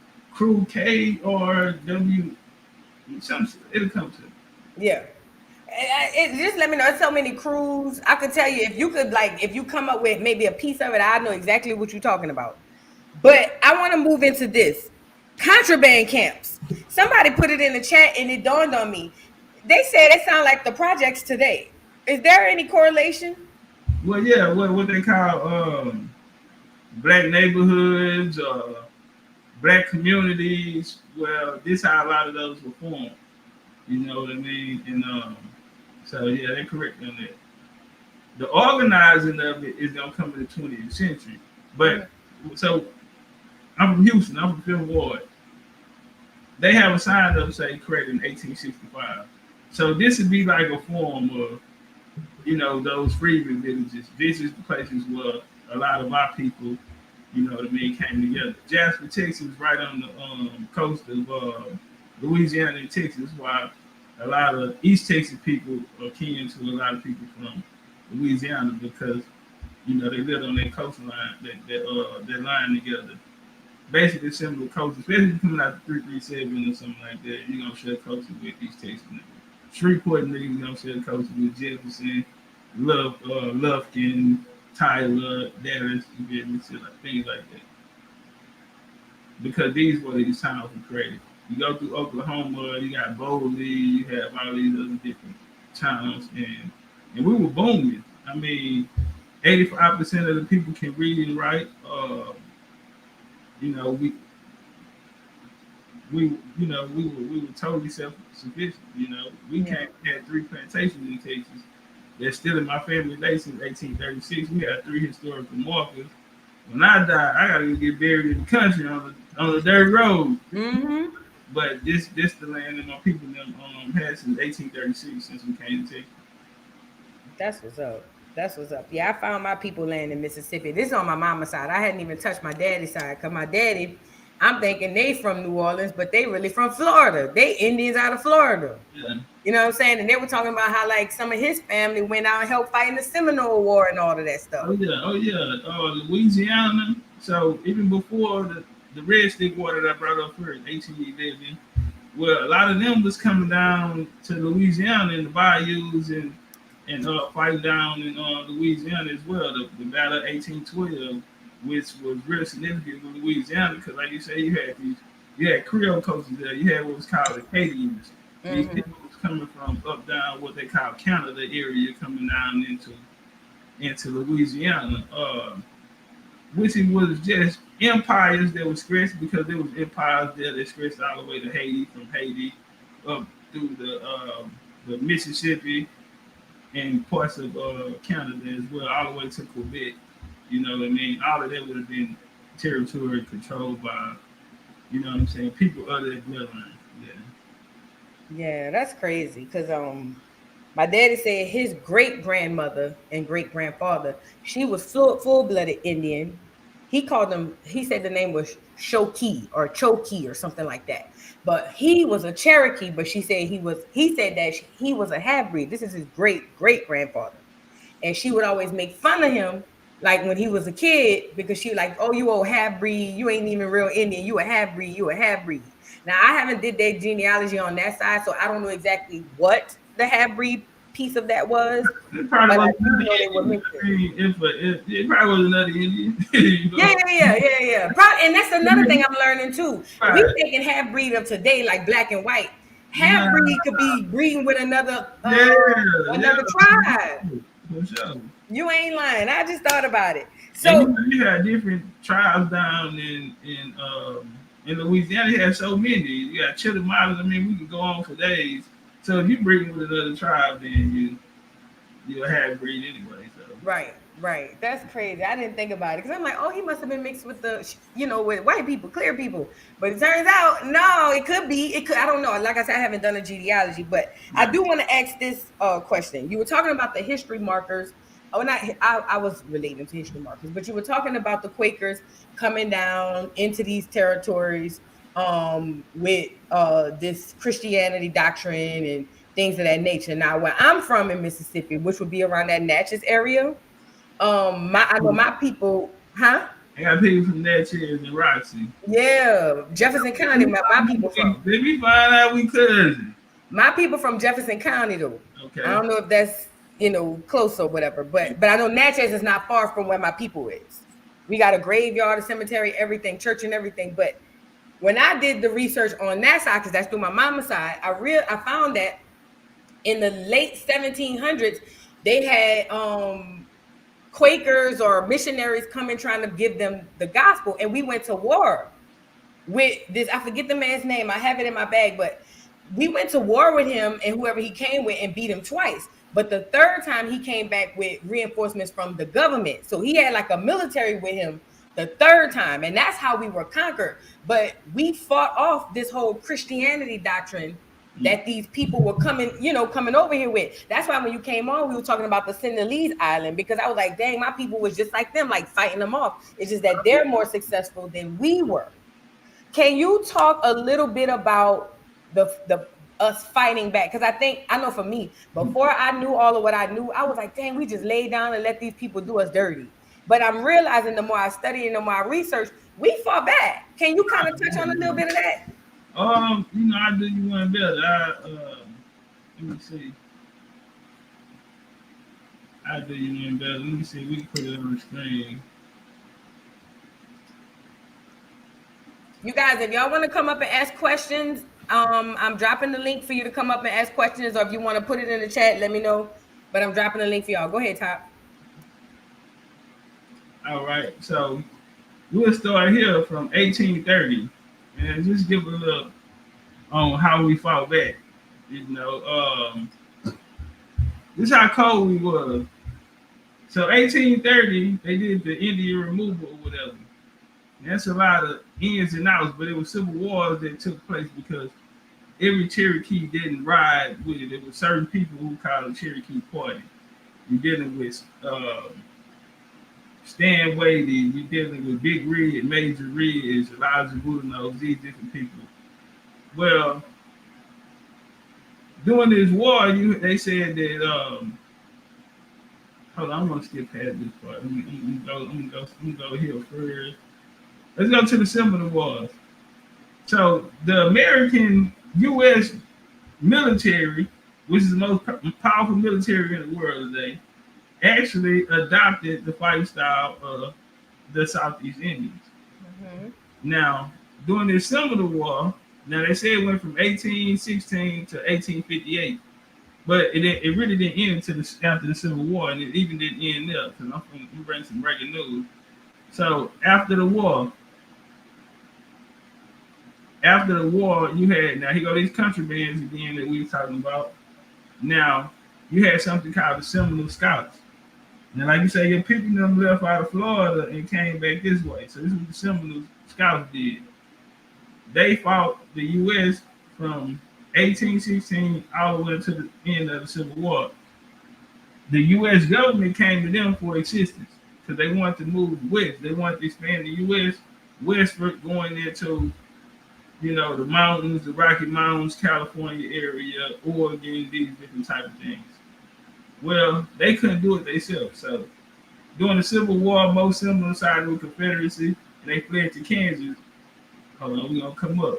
You had some called the Seminole Indians. Scout. Another y'all heard of John Hoyce. John Hoyce came to Texas. They actually got a deal with the Texas government because in 1829 Texas outlawed slavery. So that's why a lot of people moved and came into Texas. You got all type of Indians came here. But it was a place called Coahuila, Texas. You had Nacimiento where they were at as well. But Coahuila was booming at this time. This is actually a photo in the early 1900s of Coahuila, Mexico. This is Mexico we're looking at. Like we in New Orleans, you see we got the instruments, and but this is how Mexico looked at the turn of the century. So this is his son. I mean, this is his grandson, who of the Seminole Negro John Hoyce. That nigga look like my daddy. He's gonna be a Buffalo Soldier. So if we're familiar with the Buffalo Soldiers who won the wars for the Americans, they actually come from these men here who are called the Seminole Indians, who defeated 8 U.S. generals, never lost a battle to the U.S. So when it was time for them to move westward, they came and got us. So on June 28, 1866, U.S. Congress passed a law that created Buffalo Soldier regiments. Okay, so they're gonna use us. We are the muscle. So we fought each other, but when the U.S. after the Civil War and they came to after this conclusion, well, they brought in what is called the Buffalo Soldiers, who were predecessors. I mean, their predecessors were Seminole Indians. So that's how we know that who's in the story. Now, they're gonna conquer the West. They're gonna use them. Look, here they go right here, 1910 cavalry. We were the horsemen, we were the cowboys, and the Indians. There was no better riders than us. What they call Plains Indians is the people, the Mongoloids, what they call Native Americans today. You know, they were good on horseback, but they couldn't match us. And so these are a few pictures of us, but I'm going somewhere with it. The U.S., while enduring unimaginable hardships, the Buffalo Soldiers, these African American regiments spent 25 years engaged in fighting Native Americans. Okay, so something they don't talk about is that the people that they call the Native Americans are saying Americans they home, well, they actually used us, Southeast Indians, or what they call Seminole Indians, to fight against these people called Native Americans. We did that for 25 years. So every Native American that's on the reservation actually came from, that was what happened after, you know, they put on reservation. I don't mean to curse, but after we defeated them, they were put on here. So we say we did the mapping, exploring the lands, and the opening for West settlement. And so these people right here for the Treaty of Fort LaMaine, the Great Sioux Nation Reservation. Well, these people made it to these places after battle with us. And to commemorate it, the U.S. military in West Point installed a 2,000-pound bronze statue to honor Buffalo Soldiers who taught horsemanship, and they also taught white cadets 10 years. So for us fighting back, the whole military genius of America in conquering the world actually came from the genius of American Indians down out of the Southeast and Indian Territory. That's dope. That's dope. I got a question from Joni. Hey, Joni, you on? Can you hear me? Hey, Voodoo. Hey, Boo. I have a question for that young man. Did I hear you say Fifth Ward? Fifth Ward. All right, Fifth Ward. Then if you see my long name, you probably know my people. I am so proud of you. I'm so proud of you for putting this.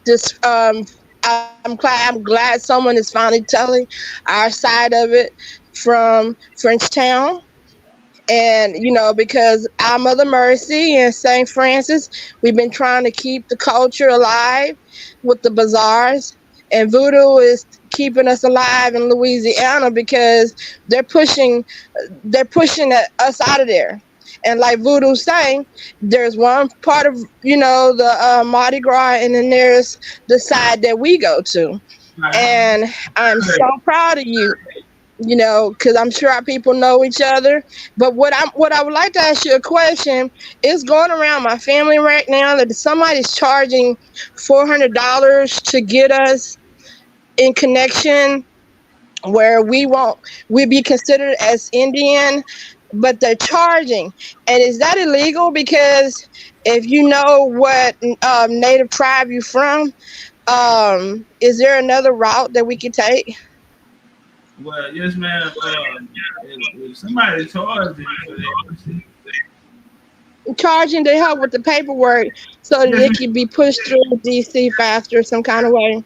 yes, ma'am. I say this here. There's no such thing as a paperwork. There's no such thing as a paper you can sign to become an Indian. There's only one way to be an Indian, and that is to have the bloodline. So if your family told you Indian, y'all were already Indian. Obama signed into law that you had a right to self-identify. It was not our choice to put black or any of these other things. You know what I mean? You can put you had a right to self-identify. There's no paperwork out there someone can sign to become someone. You have to be it by blood. Now, what happened was in 1834, it's something called the Reorganization Act, where they took away the traditional way of the American Indian lifestyle by coming through the bloodline, and then it enabled people to vote, but it enabled the U.S. government to put in people who they wanted.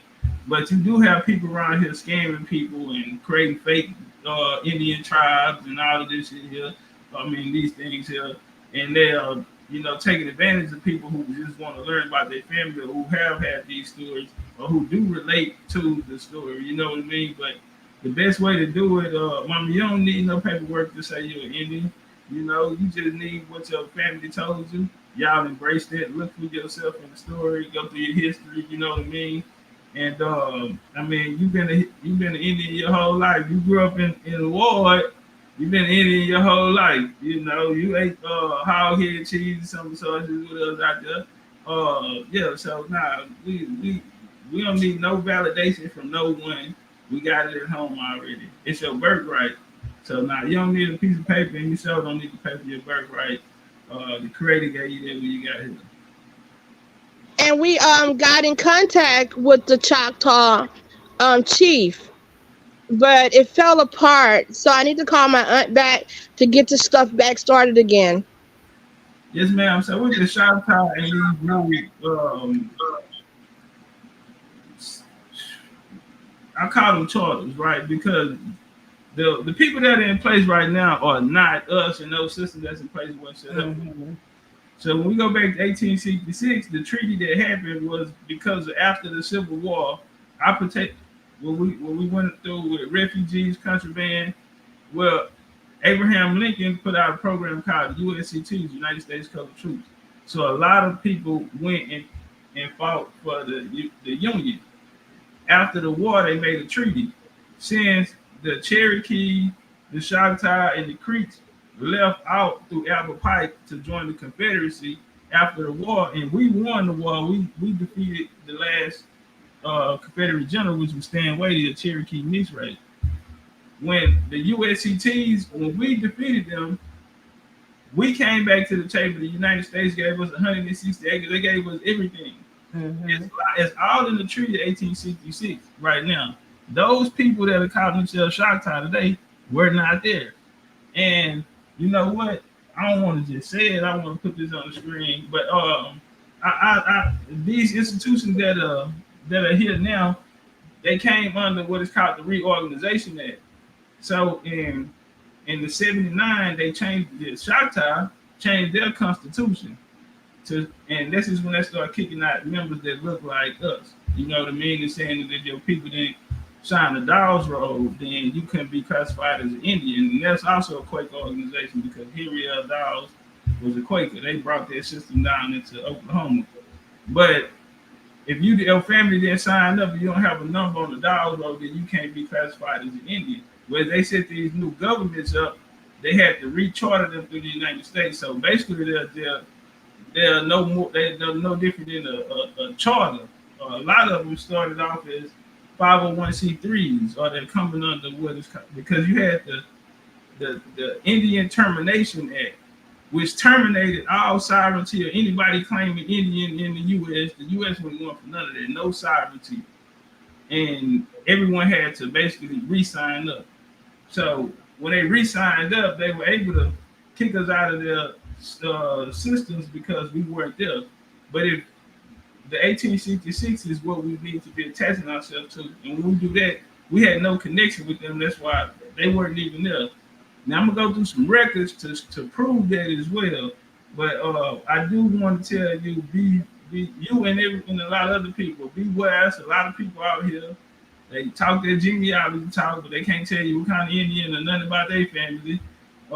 They have paperwork. I never in my life ever seen somebody been able to sign a paper and become anything, but a slave. So now be weary of that, and your birthright is free. You know what I mean? And keep that. It's all about you knowing your story, your family story. A book can't tell you. None of these niggas on the internet can't tell you. It's something you have to do with your family. You know what I mean? That's something that y'all have to do. Do you have an office in Fifth Ward or that we can come to as a large family and have a talk with you? Well, no, ma'am, I don't have an office in Fifth Ward. You need to get your office, young man. We got to get your office. We got to start letting everybody know you out here spitting some knowledge, and what you're saying it's telling the truth. When he said Fifth Ward, I said, "Oh my God!" What part of Fifth Ward? I'm over here I'm in Trinity Garden off Curry and Bennington. Right on. The LeBeaus. Yeah, I know this. Yeah, and I know where you probably at too. We all probably related some kind of way, especially if you was raised at St. Francis or Arm of the Mercy. Yeah, a lot of people might not know that in the early 20th century, a lot of people from New Orleans actually came over and built in Fifth Ward area called Freedman, and that's what about the church that was there. And shout out to that sister. Yeah, so what I'm gonna do is I'll just stay in contact with you through Voo, and I'm gonna start following your channel. And we need to start organizing really fast. Okay, because a lot of the land we lost, like the only reason why I know so much more about on my dad's side is because they found oil and they had to do the genealogy for the oil. And do you know my family owned a lot of land on Westheimer and they lost it? Oh yeah, Westheimer was basically like farmland. It was a lot of farmland, and recently, they started, putting things up on it. But back in the game, you can go there and there was watermelon patches and open field back then. Yeah, that's my family. And we couldn't understand how they were so educated and lost the land. They were CPAs and everything. They lost a great amount of land on Westheimer. But maybe we can get it back. You never know. But Voodoo, hey man, I'm following you all the way. And now I have a homeboy here right down the street. Oh, I know you doing what's righteous, girl. That's why I always have a little prayer for you at the end of yours, man, because you gonna get us. You'll get us right. You're gonna get us right. It may take a little minute, but this young man here, you done started something now, Voodoo. But I'm back down to the bushes, and I'm gonna stay in contact with you, and maybe we get a chance to meet. Yes, okay. Yes. All righty, y'all. Thank you. Thank you. All right. Thank you, Joni, for coming up. We got Daisy. I'm sorry I muted you. I kind of heard a feedback, but Daisy, you got a question for Topcatz? I do. I have the books from the Callaway, Tracing Your Family's Genealogy History, and it was told in reverse, right? So, Boo, if you remember me in the comments, and it's kind of like a question statement. I don't know if I'm out of order, but I just feel like I have to do this. It's all aligned. Everybody here is supposed to be here. All right. So what I mean is, a while back, May 23rd to be exact, my son basically was at the gym playing basketball. And y'all, excuse me, I'm an introvert. I'm learning how to work on social media. I don't do that. If I get, start to ramble. Nah, you good, you good. Okay.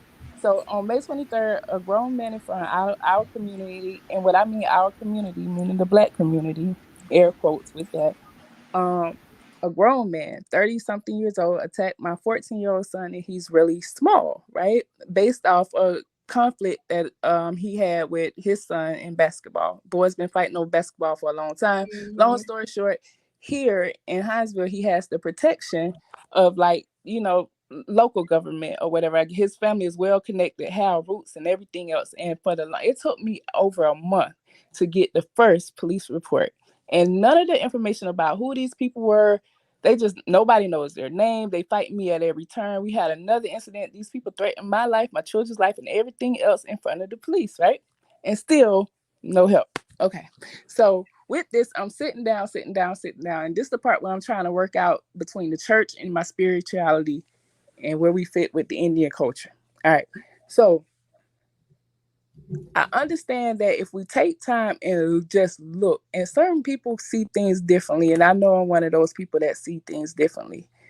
I have 3 options here. I can basically go through the law way, fight, go through the GBI, all that other stuff, get, media involved, show the corruption, all that other stuff. Nothing really gonna change. Or I have the choice to do the juvenile justice. I didn't add in the fact that not only did the grown man, come fight my 14-year-old son who was small, he also brought his teenage daughter along to help him, and they jumped my daughter together. Now, the only person up that for grabs as far as justice that I can get to, because since this incident happened, nobody knows the man's name. He's been hiding his car. You can't find him. They don't see him. You see him all the time. Everything. Like, they don't really hit this dude. I don't know why. But long story short, I can do a juvenile complaint on the little girl, which will put her in the system.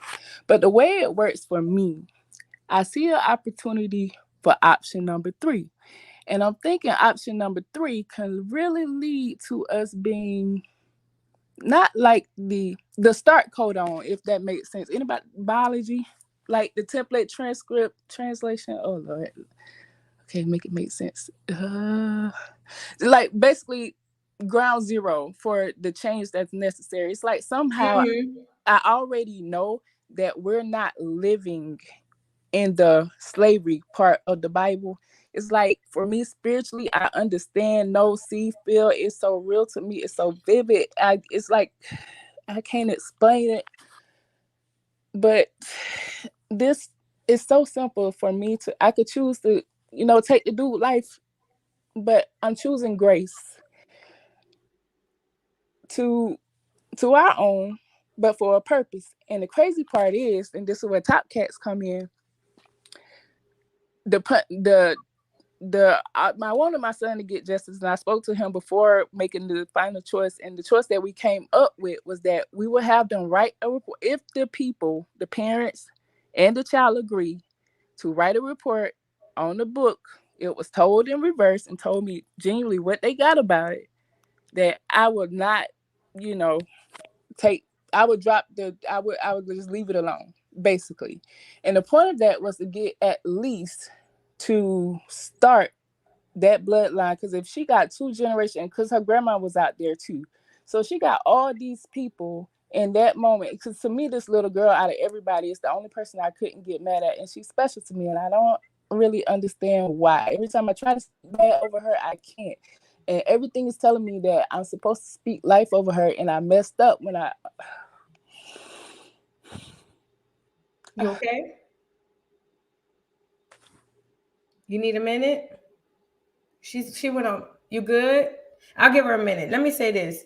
My advice would be no route you take is the wrong route. Whatever's good for you and your son is the route you take. I'm assuming these people are Black, so that's probably why you're showing them grace. But whatever route you decide to take is your route. I hate that happened to your son. I hate that he had to go through that. And I hate that we live in a problematic world that people doing crazy stuff like that. But I don't need that part. That part I understand was just, I understand that me and my son was chosen to go through that for a reason. Like, even though the man picked my baby up, slammed him on the head, everything, my baby came out unscathed other than the psychological part. But for him, it's like I don't know. It's like I'm giving instructions to give. I understand that I'm training my kids not to be a member of this. Like, I understand what I'm training my kids for, if that makes sense. I'm trying to, I don't know how this fits into everything, but with you, it was that a long time ago, the moment I knew that we were connected was when you did the YouTube baby series, and it woke me up, like, out of my, not that I didn't see it, but I was just in a depression and I couldn't, like, just come out. And it wasn't my baby was the YouTube baby, but it was just the way you spoke to people. It's the way you carry yourself. It's the how you use your channel, how you, like, it made me know that I'm not alone, that each one of us have a part to play. And like, y'all, we in the victory part. Like, we can't keep walking like we don't know who we are. Like, we can give we windmilling for Kamala not to be Black, but why? She can get everything that comes along with being a Black woman, because we're not that. Like, if we're gonna be the copper colored people, at least start there. We can agree on as a placeholder for who we're gonna be, to let them know that we coming out officially of Black status, and they can have everything that comes along with that. And that when we chant no justice, no peace, it feels different. It's like we chanting it, not that we seeing ourselves dying, we chanting it that they're dying and we're living and we're watching. I don't know how to explain what I see in the spirit, but y'all, we can't keep doing what we've been doing. We already won. Like, Juneteenth, this is that moment right here. Our spiritual Juneteenth, we already won. Ring the alarms. We can't. Yeah, we got to go to work. Everybody has to go to work. And I don't know. That's all I'm supposed to say. I guess I'll stop there. Well, I thank you for coming. Life. Go ahead. No, work means whatever that means in your life. Like, how was using her platform, it can be through your music, it could be through the books you write, it could be just through the word that you say to the next person. But we all have to go to work, because you never know how you're going to show up in somebody's life. So always be intentional from this moment forward. That's it. Right. Thank you so much for coming up. I appreciate you. Thank you so much, Daisy. All right. Topcatz, you still on? Yes, ma'am, I'm here. I have 2 more questions and I'm gonna let you go. Okay. Number 1. What's the difference? Can you tell the chat the difference between a Native American and an Indian? In short, if you can. Really? You gonna Well, I mean, in short, because I see a lot of people saying, "Oh, but we Native American," and I know we're not. I know that the Native American came. No, that's not the. My thing was the in short part. You know what? I try to do it in short. But let's do this. Let's do this then. Okay, I'm up. Okay. All right, so 1828 definition of American was a native of America originally applied to Aboriginal or copper-colored races found here by Europeans, but now applied to descendants of Europeans born in America.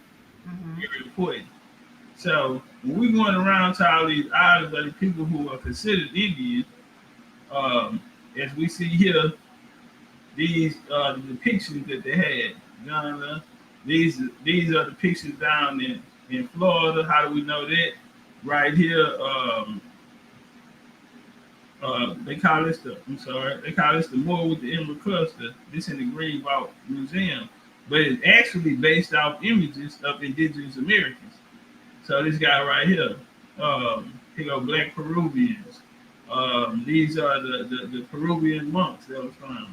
This is a painting of the Carlos Quintos, who would have been the Spanish for the Spaniards who depicted as dark skinned in the Incas list. Pictures of Montezuma. I actually have a real picture of me standing in front of this building These are the Aztecs and Teotihuacan.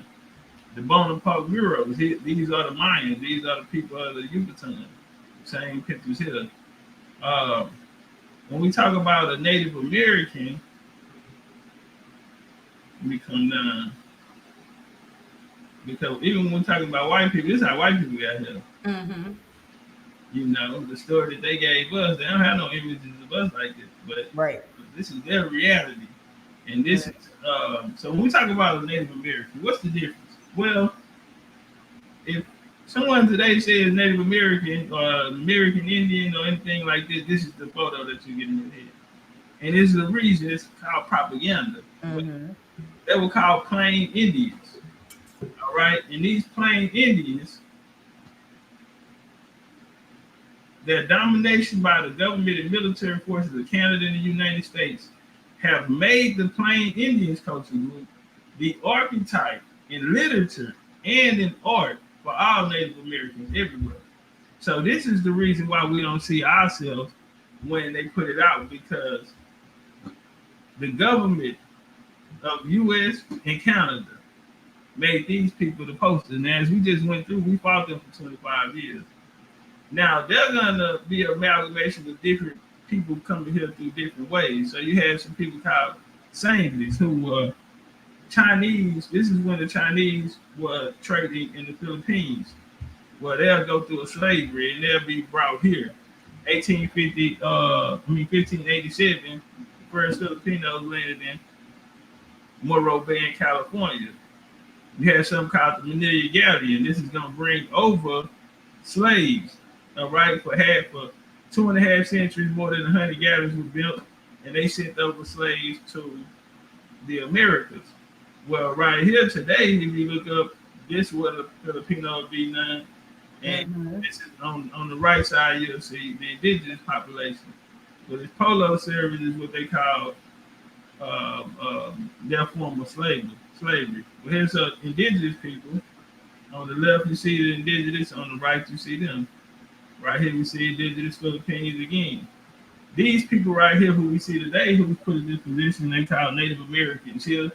Well, they're actually be called Chinese mestizos.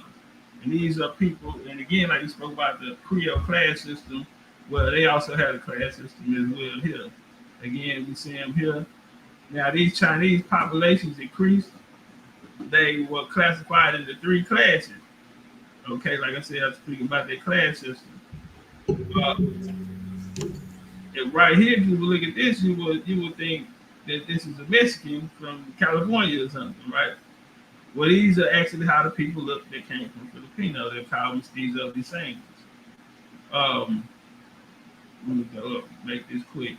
Right here, even the culture. If you see this dress right here, well, this, boo, what they look like?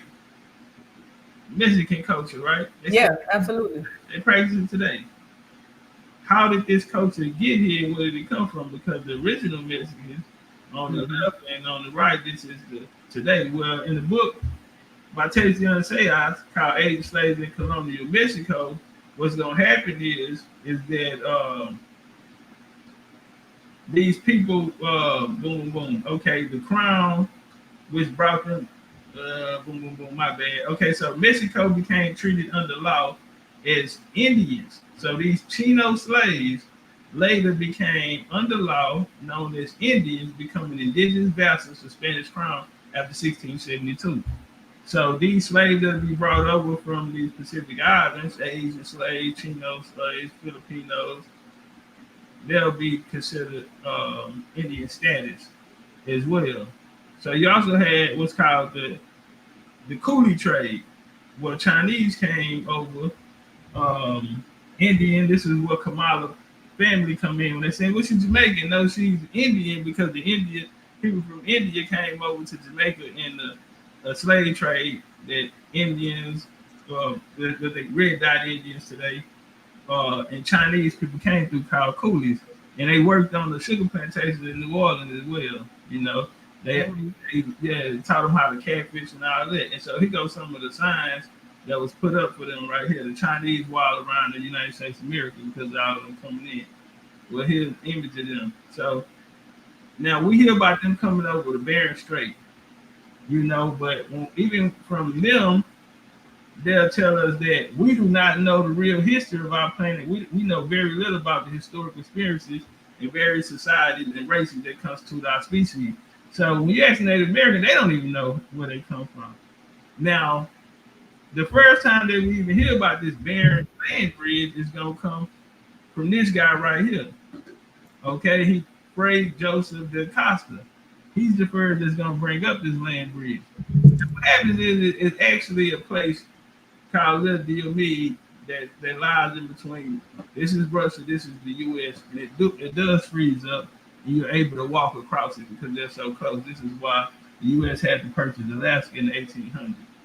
Now, as far as the difference between them, like I say, these people be an amalgamation of people. In 1822, the United States would give them, in 1822, the United States would give them citizenship. They will offer them citizenship.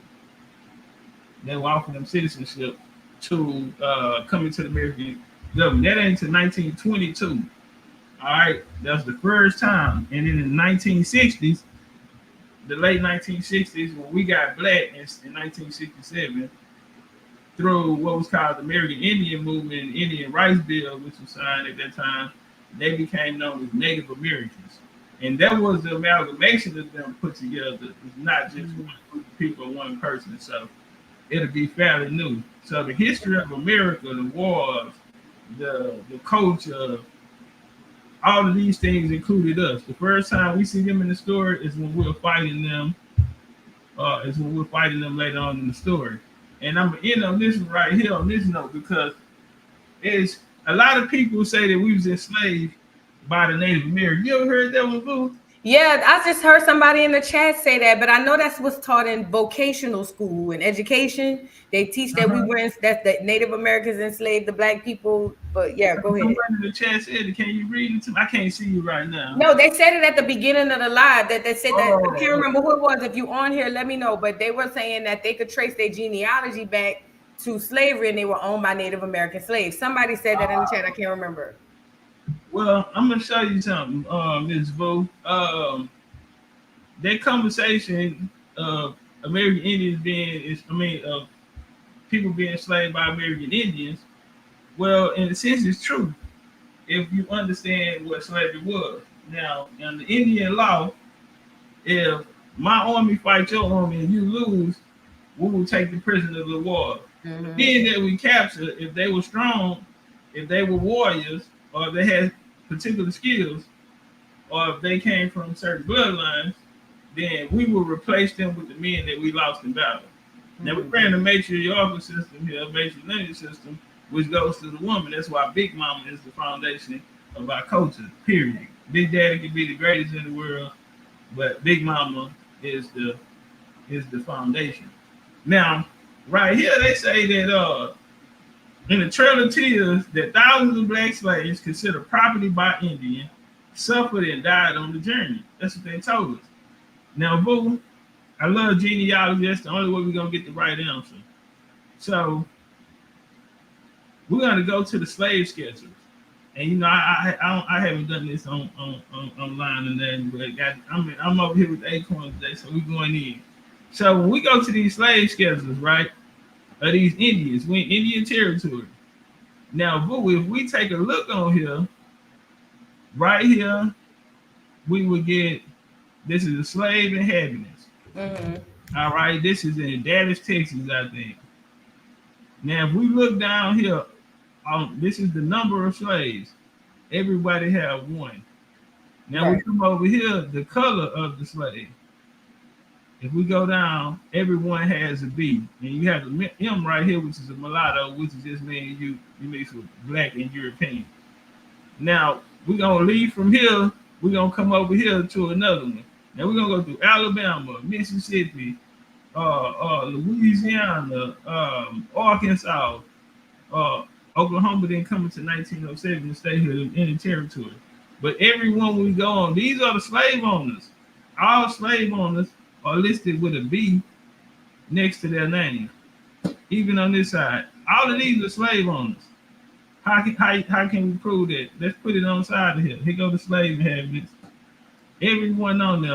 All of these are mulattoes, and then when you come over here, you have which is Indian. The slave owner is an Indian.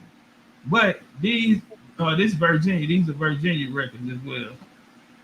Let's come over here, 1860, because we're supposed to be enslaved right now. You have a slave owner. How many people we have enslaved? Well, it's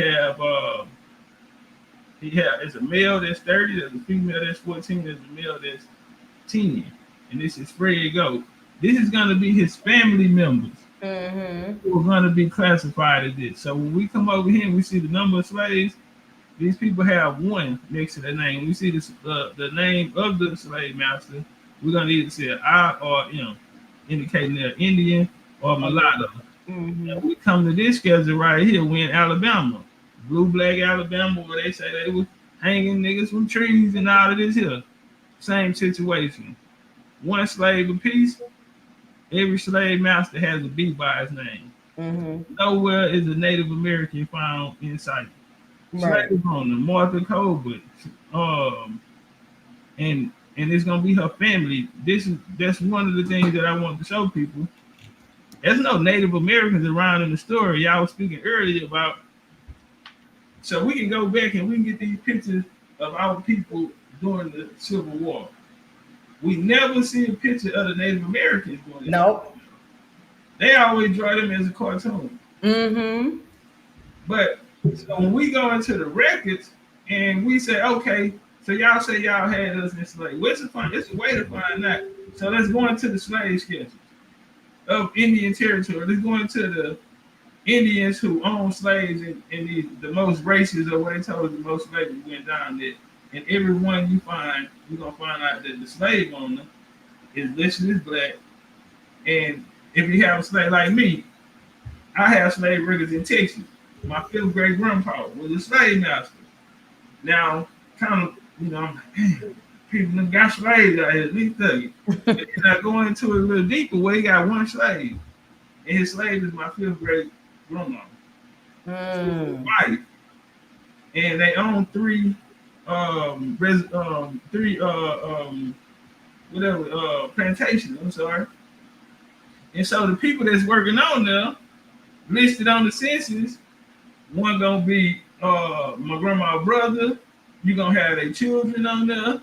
And so I say, wait a minute.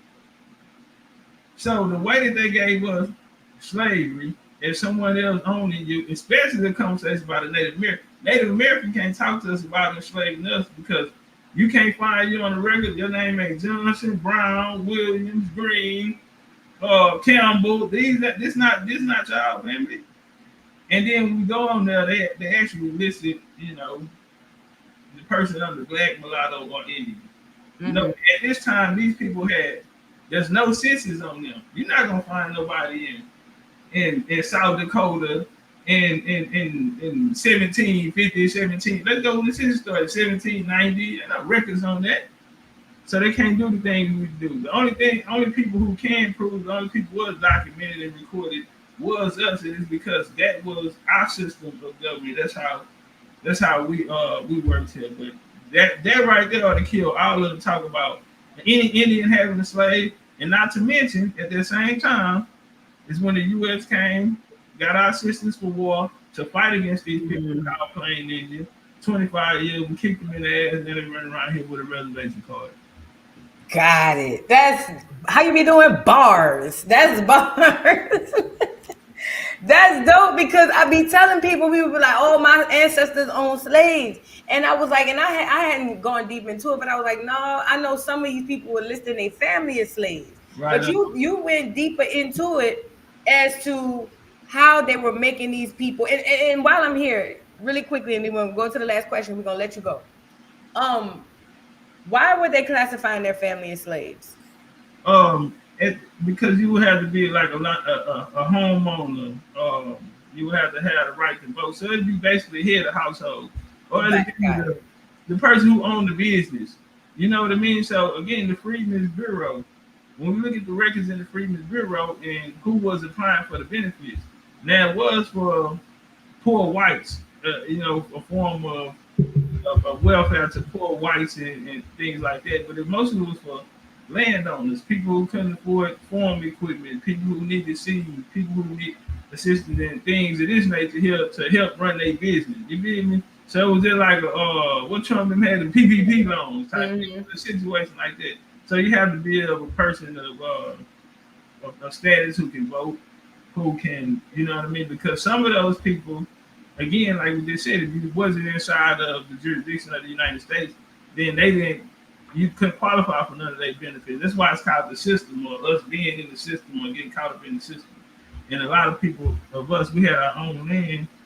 And so, if we didn't need them, we didn't, need them. But in some cases, people did go and get assistance from them. And those people, that's the way that they would sign it up. Or let's say, like my grandma in her case, she left Alabama on a boat. She made it to Louisiana, Port of New Orleans, left Port of New Orleans, came to Port of Galveston, and they had a horse and carriage that'll pick her up. Now, do that sound like some slaves, or does that sound, because it ain't number 7 people on there, so you're right, you're gonna have to pay for that. And so, but when she came to Texas, the laws in Texas at the time, so you had 1840, they signed the Ashworth Act, which they wanted to rid all colored people up out of Texas. And the reason was because 1822, when they came into Texas, the settlers coming out of Virginia, Kentucky, Tennessee, all this came into Texas, which was one of my 6th great grandfathers. He was the richest one out of all of them. Y'all can look him up. They called him Council 300. Stephen F. Austin, he was his physician. Well, they were also melanated people. Well, in order to come in Texas, it was 2 conditions. You had to speak Spanish and you had to be a Catholic. So they went to Louisiana. A lot of free people of color, because that was the class system that they had there, free people of color, Creole classes. A lot of them came over. And so this is where you're going to get this marriage with East Texas and, Owens, Beaumont, all of these areas surrounding Louisiana, Lafayette, New Iberia, all of those people are going to, you're going to crack that coast. In 1840, they tried to push them out. And so they had strict laws on them. And by my grandma coming here from somewhere else, and my grandfather being the landowner, he listed his wife down as a slave. That's deep. That's deep. Because it's crazy because, like I say, I found out from my mama's side, we really was in Mississippi by way of Texas, but the Suma tribe, was placed in what is now Mexico. So it's Mexico, Texas, Mississippi, Louisiana. It was a lot of. Well, that's what I'm saying. You know what I mean? So you heard of the Chitimachi out of Louisiana. Well, they're actually another nation out of Mexico. My tribe from Alabama, we had we built in a style called Puck style. And you find it at Okmulgee. I saw you out there at Okmulgee Mound. Yeah, so that associated with my story, Kasadi story. And they also have the same language as the Isamaya. So we know that these people coming out of the Yucatan and those areas of Mexico, considered the Mayan, actually did inhabit the southeast and the Gulf Coast right down here. Right. Yeah. Gotcha. So this is the last question, then I'm gonna let you do your outro and we're gonna get out of here. This leads us into the current situation we're in with FBA fighting for cash reparations versus the foreigners. And I want to end with the topic and why we came here and what this was really all about. Hold on. So we ain't worry about Martin Luther King. Oh yeah, I'm gonna let you get Martin Luther King off. Matter of fact, go ahead, get Martin Luther King off. Talk about what you were talking about the other day. Then we're gonna get the question in. Go ahead. Well, I think I'll try to make this one even faster for Martin Luther King. But I don't want to mess up the video though, so that's cool. We can just go and end on that video. All right, well, no, look, because I want to get that Martin Luther King unless you want to come back and talk about it. I mean, I'm come back whenever you bring it back, I mean, you come back whenever. It ain't nothing. Yeah, give me a key then. All right. I already got an extra copy. Nah. No, listen.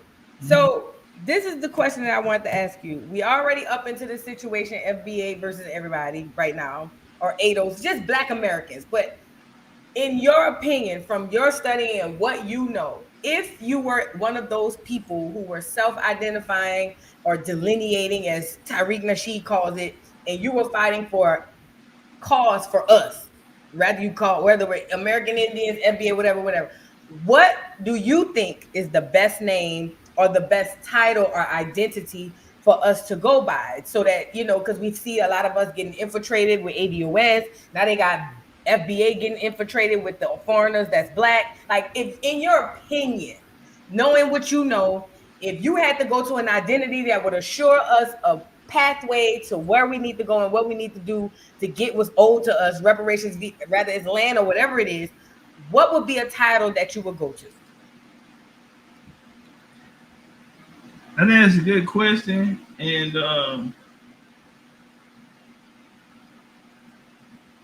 I say this: they go back to birthright. Nothing is stronger than your birthright. The name that means the most is the name that you came this world in. The bloodline, the pedigree that you're tied to. Because this is the reason why they try to disassociate us from our name. Remember, they told us that we lost our language, we don't know where our home is, that the names we got come from someone else. But at the same time, the reason is because they want to cut us off from the bloodline. The most important thing here is bloodline, because that's your birthright. A lot of us come from these royal bloodlines. A lot of us are heirs to a lot of what happened. Now, there were wars that happened here that transferred power. And it's a reason why certain people are trying to be kept down.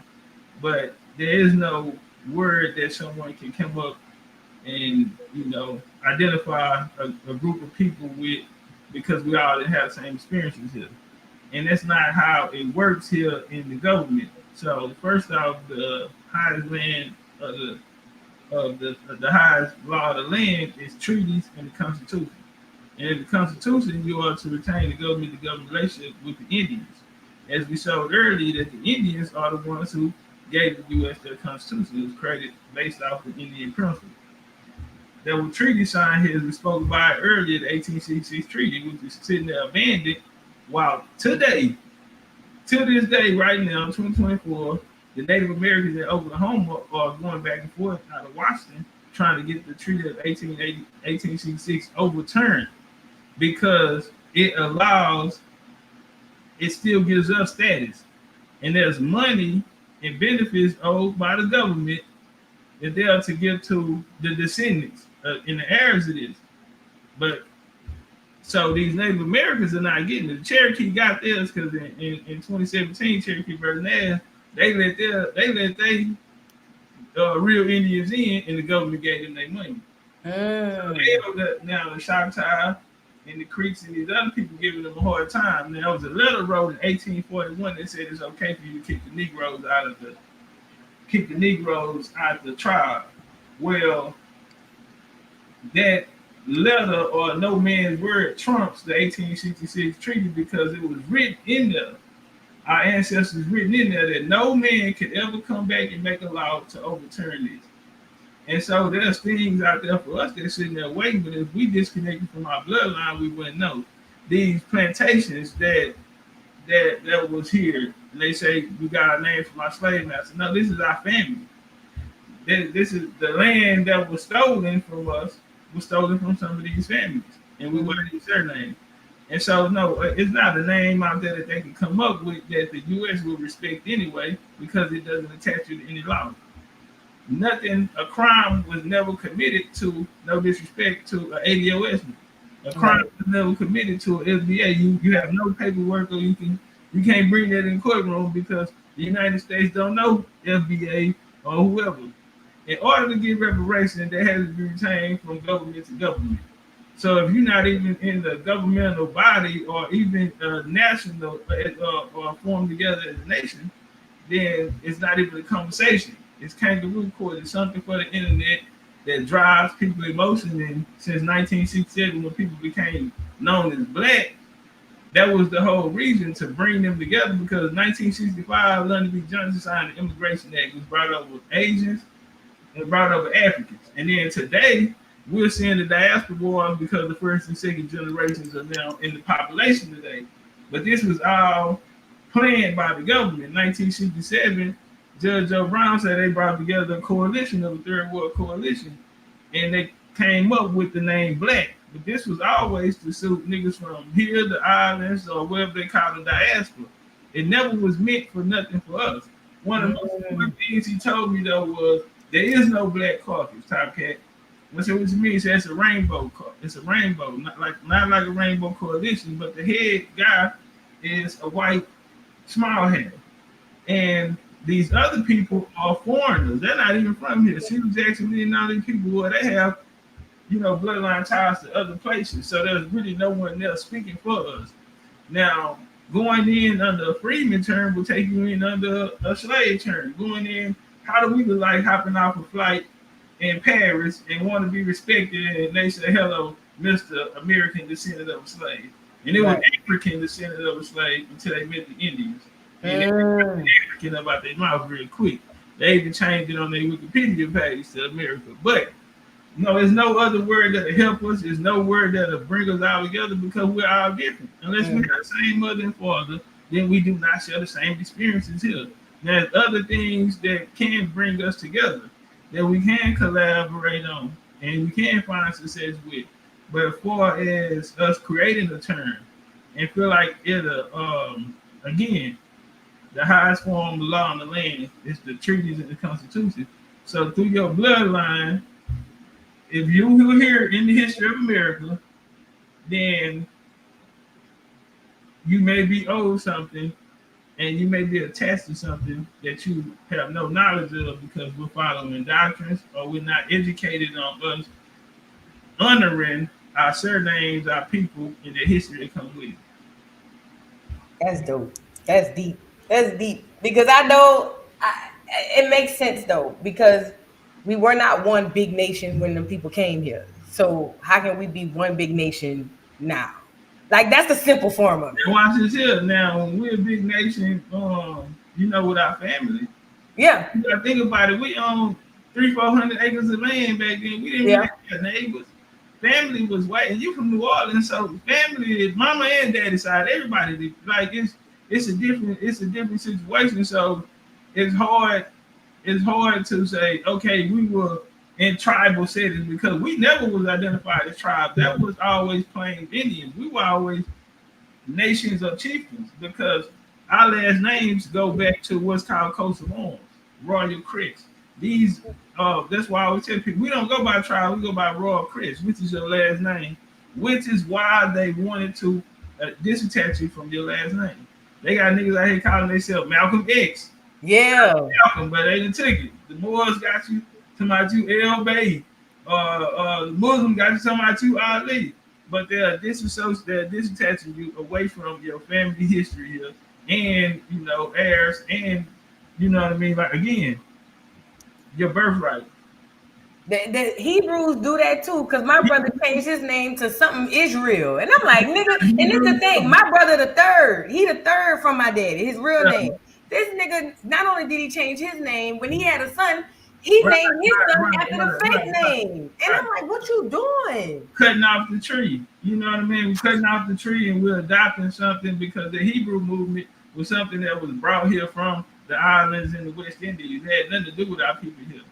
That's so, the leader of it, Matthews and Josiah Ford, and all of these people that they come from St. Kitts in the islands, Jamaica, Trinidad, Abyssinian, you know, Morocco, and these are people came here and brought identities, you know what I mean, to the people here. Well, we are already at home. We already know who we are. We learned it at an early age, the age of understanding. You know, our family tells exactly who we are. And when we come outside, that's when we're vulnerable to these doctrines, or vulnerable to these people actually wait for $400 to sign a piece of paper when he don't even know. He can't even. Go tell your mama to sign it, bring it back, and when she signed up, then I know it's real. You feel me? All of that other is game. And, you know, And that's why I'm here to try to, and I really appreciate you, bro, because I know you don't have to do this. And especially education part, you know what I'm saying? Like I was keeping them, it's 2024, it's so much turned up stuff. People ain't trying to hit up history, Right. A lot of the time. But we need to know, especially when it's surrounded, when it's centered about us. Because for so long we've been given history and been told that this is our ancestor. Every person that died in Black history comic book is our ancestor, and these are the people we should worship. When we have our own, when we go home, go to Big Mama them house, they got pictures of people we never met, but these are, the people that who they grew up with, their family, and we go to our family cemeteries, our family functions and lands, and things like that, and we're not even seeing the significance because some people still don't have it. Some people lost it, and some of us still actually had the opportunity to go back and take our shoes out, put our feet in the ground, and our people been here for at least 200 years in the same spot. And my message is to find yourself in the story and honor our ancestors, because genealogy is not just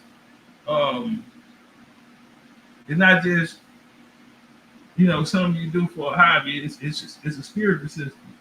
And so I have a saying that genealogy is the highest form of spirituality. Why? Because it's the only thing that doesn't take you outside of yourself.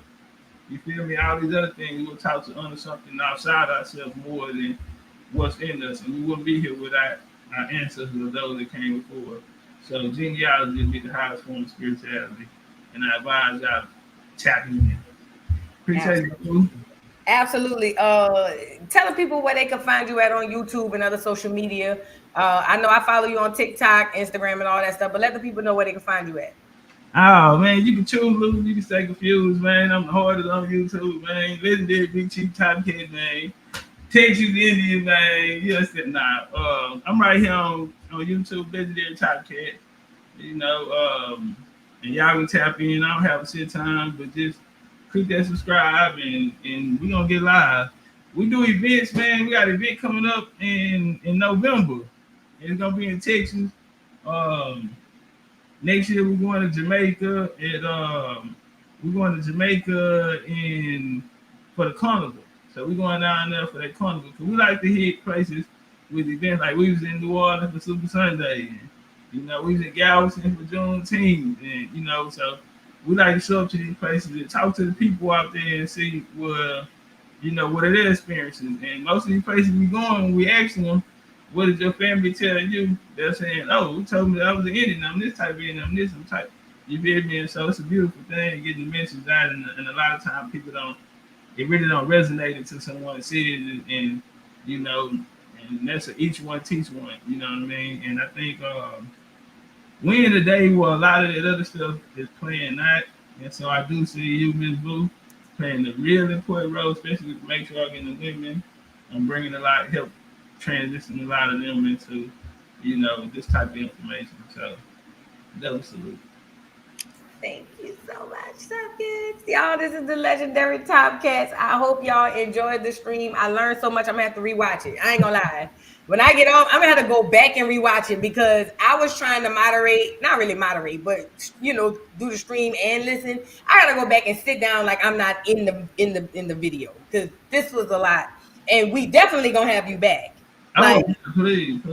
Without a doubt. It won't be next Friday because I'm going on vacation. I won't be doing Educational Friday. But even if it's not Educational Friday, if you up in the morning, you want to hit up the morning jokes, you definitely got to come back around here because I have 1,000,010 questions.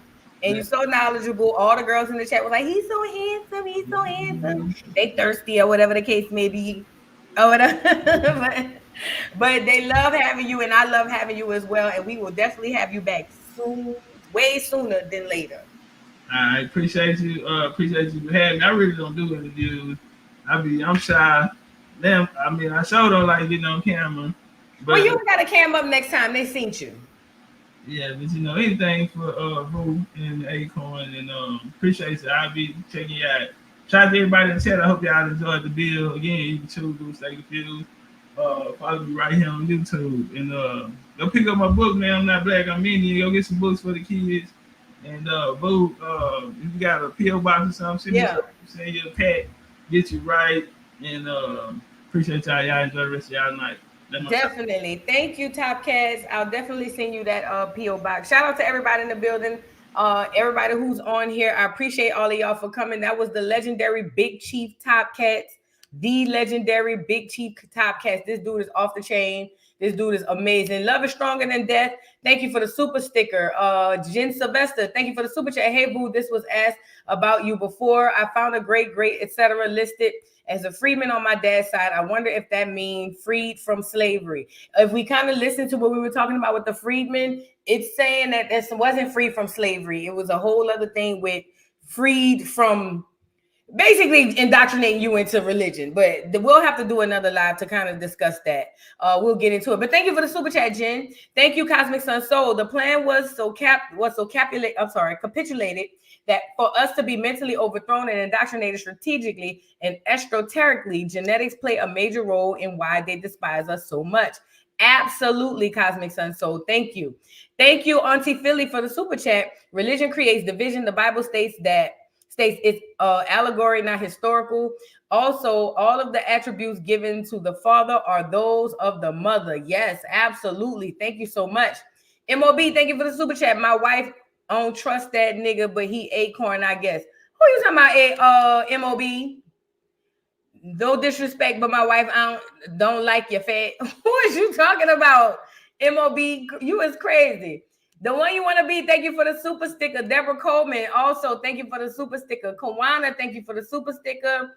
Meek with the brown eyes, thank you for being a member for 4 months. Are all his PowerPoints listed on his website? Sorry, I didn't see it. But if you go on the website, it's pinned to the top of the chat. You can go from there and check out his website and see what it is on there. Make sure y'all go support Topcatz. I had said I wasn't going to tell people to go follow other people no more. But when it comes to this dude, go support Topcatz. I'm telling you from me, go support him. Subscribe to his channels. Go over there and get this knowledge. The brother is has a wealth of knowledge that he spreads all the time on YouTube. And plus, he's stamped in the streets. You feel me? But with that being said, y'all know how we roll. Shout out to everybody who pulled up for Educational Friday. I'm about to get out of here and just go sit down because I'm tired. I'm just tired. I appreciate everybody who's on the stream. If you haven't already, like the video. If you're new to the channel, subscribe. If you're coming from the BCU side, from Topcatz channel, I'm sorry. Welcome. We sure love to have y'all. And y'all know how we roll around here at the dollhouse. I'm about to jolt y'all up out of here and I'm about to go lay down. I'm going to lay down. You feel me? I appreciate each and every one of y'all. Peace. I'm going to jolt y'all out now. Peace.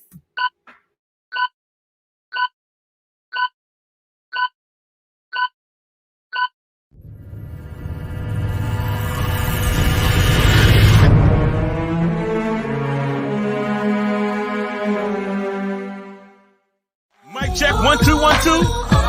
We live, baby. Come on. That's right. Okay. Can you hear me now? Oh, let's go. It's your boy Big Chew, the voice of the beat. You know what I want? Blaze up. Come on, blaze up. It's the beat for me. Wah wah wah wah wah wah wah wah wah wah wah wah wah wah wah wah wah for your guy, for your B-O-Y. Drop it for your guy, for your B-O-Y. Do it for your guy, for your B-O-Y. Come on, baby, we are. For your boy. For your boy. Also for your boy. Fix it for your boy. Drop it for your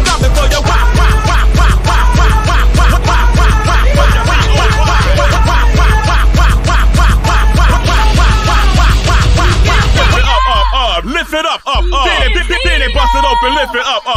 Yeah. Come on, lift it up. Then it bust it open for your B-O-Y. Then it for your rockin' for your lift it up, baby. Mix it with your bust or not. Come on, Blaze, so you know. Drop me a nasty beat.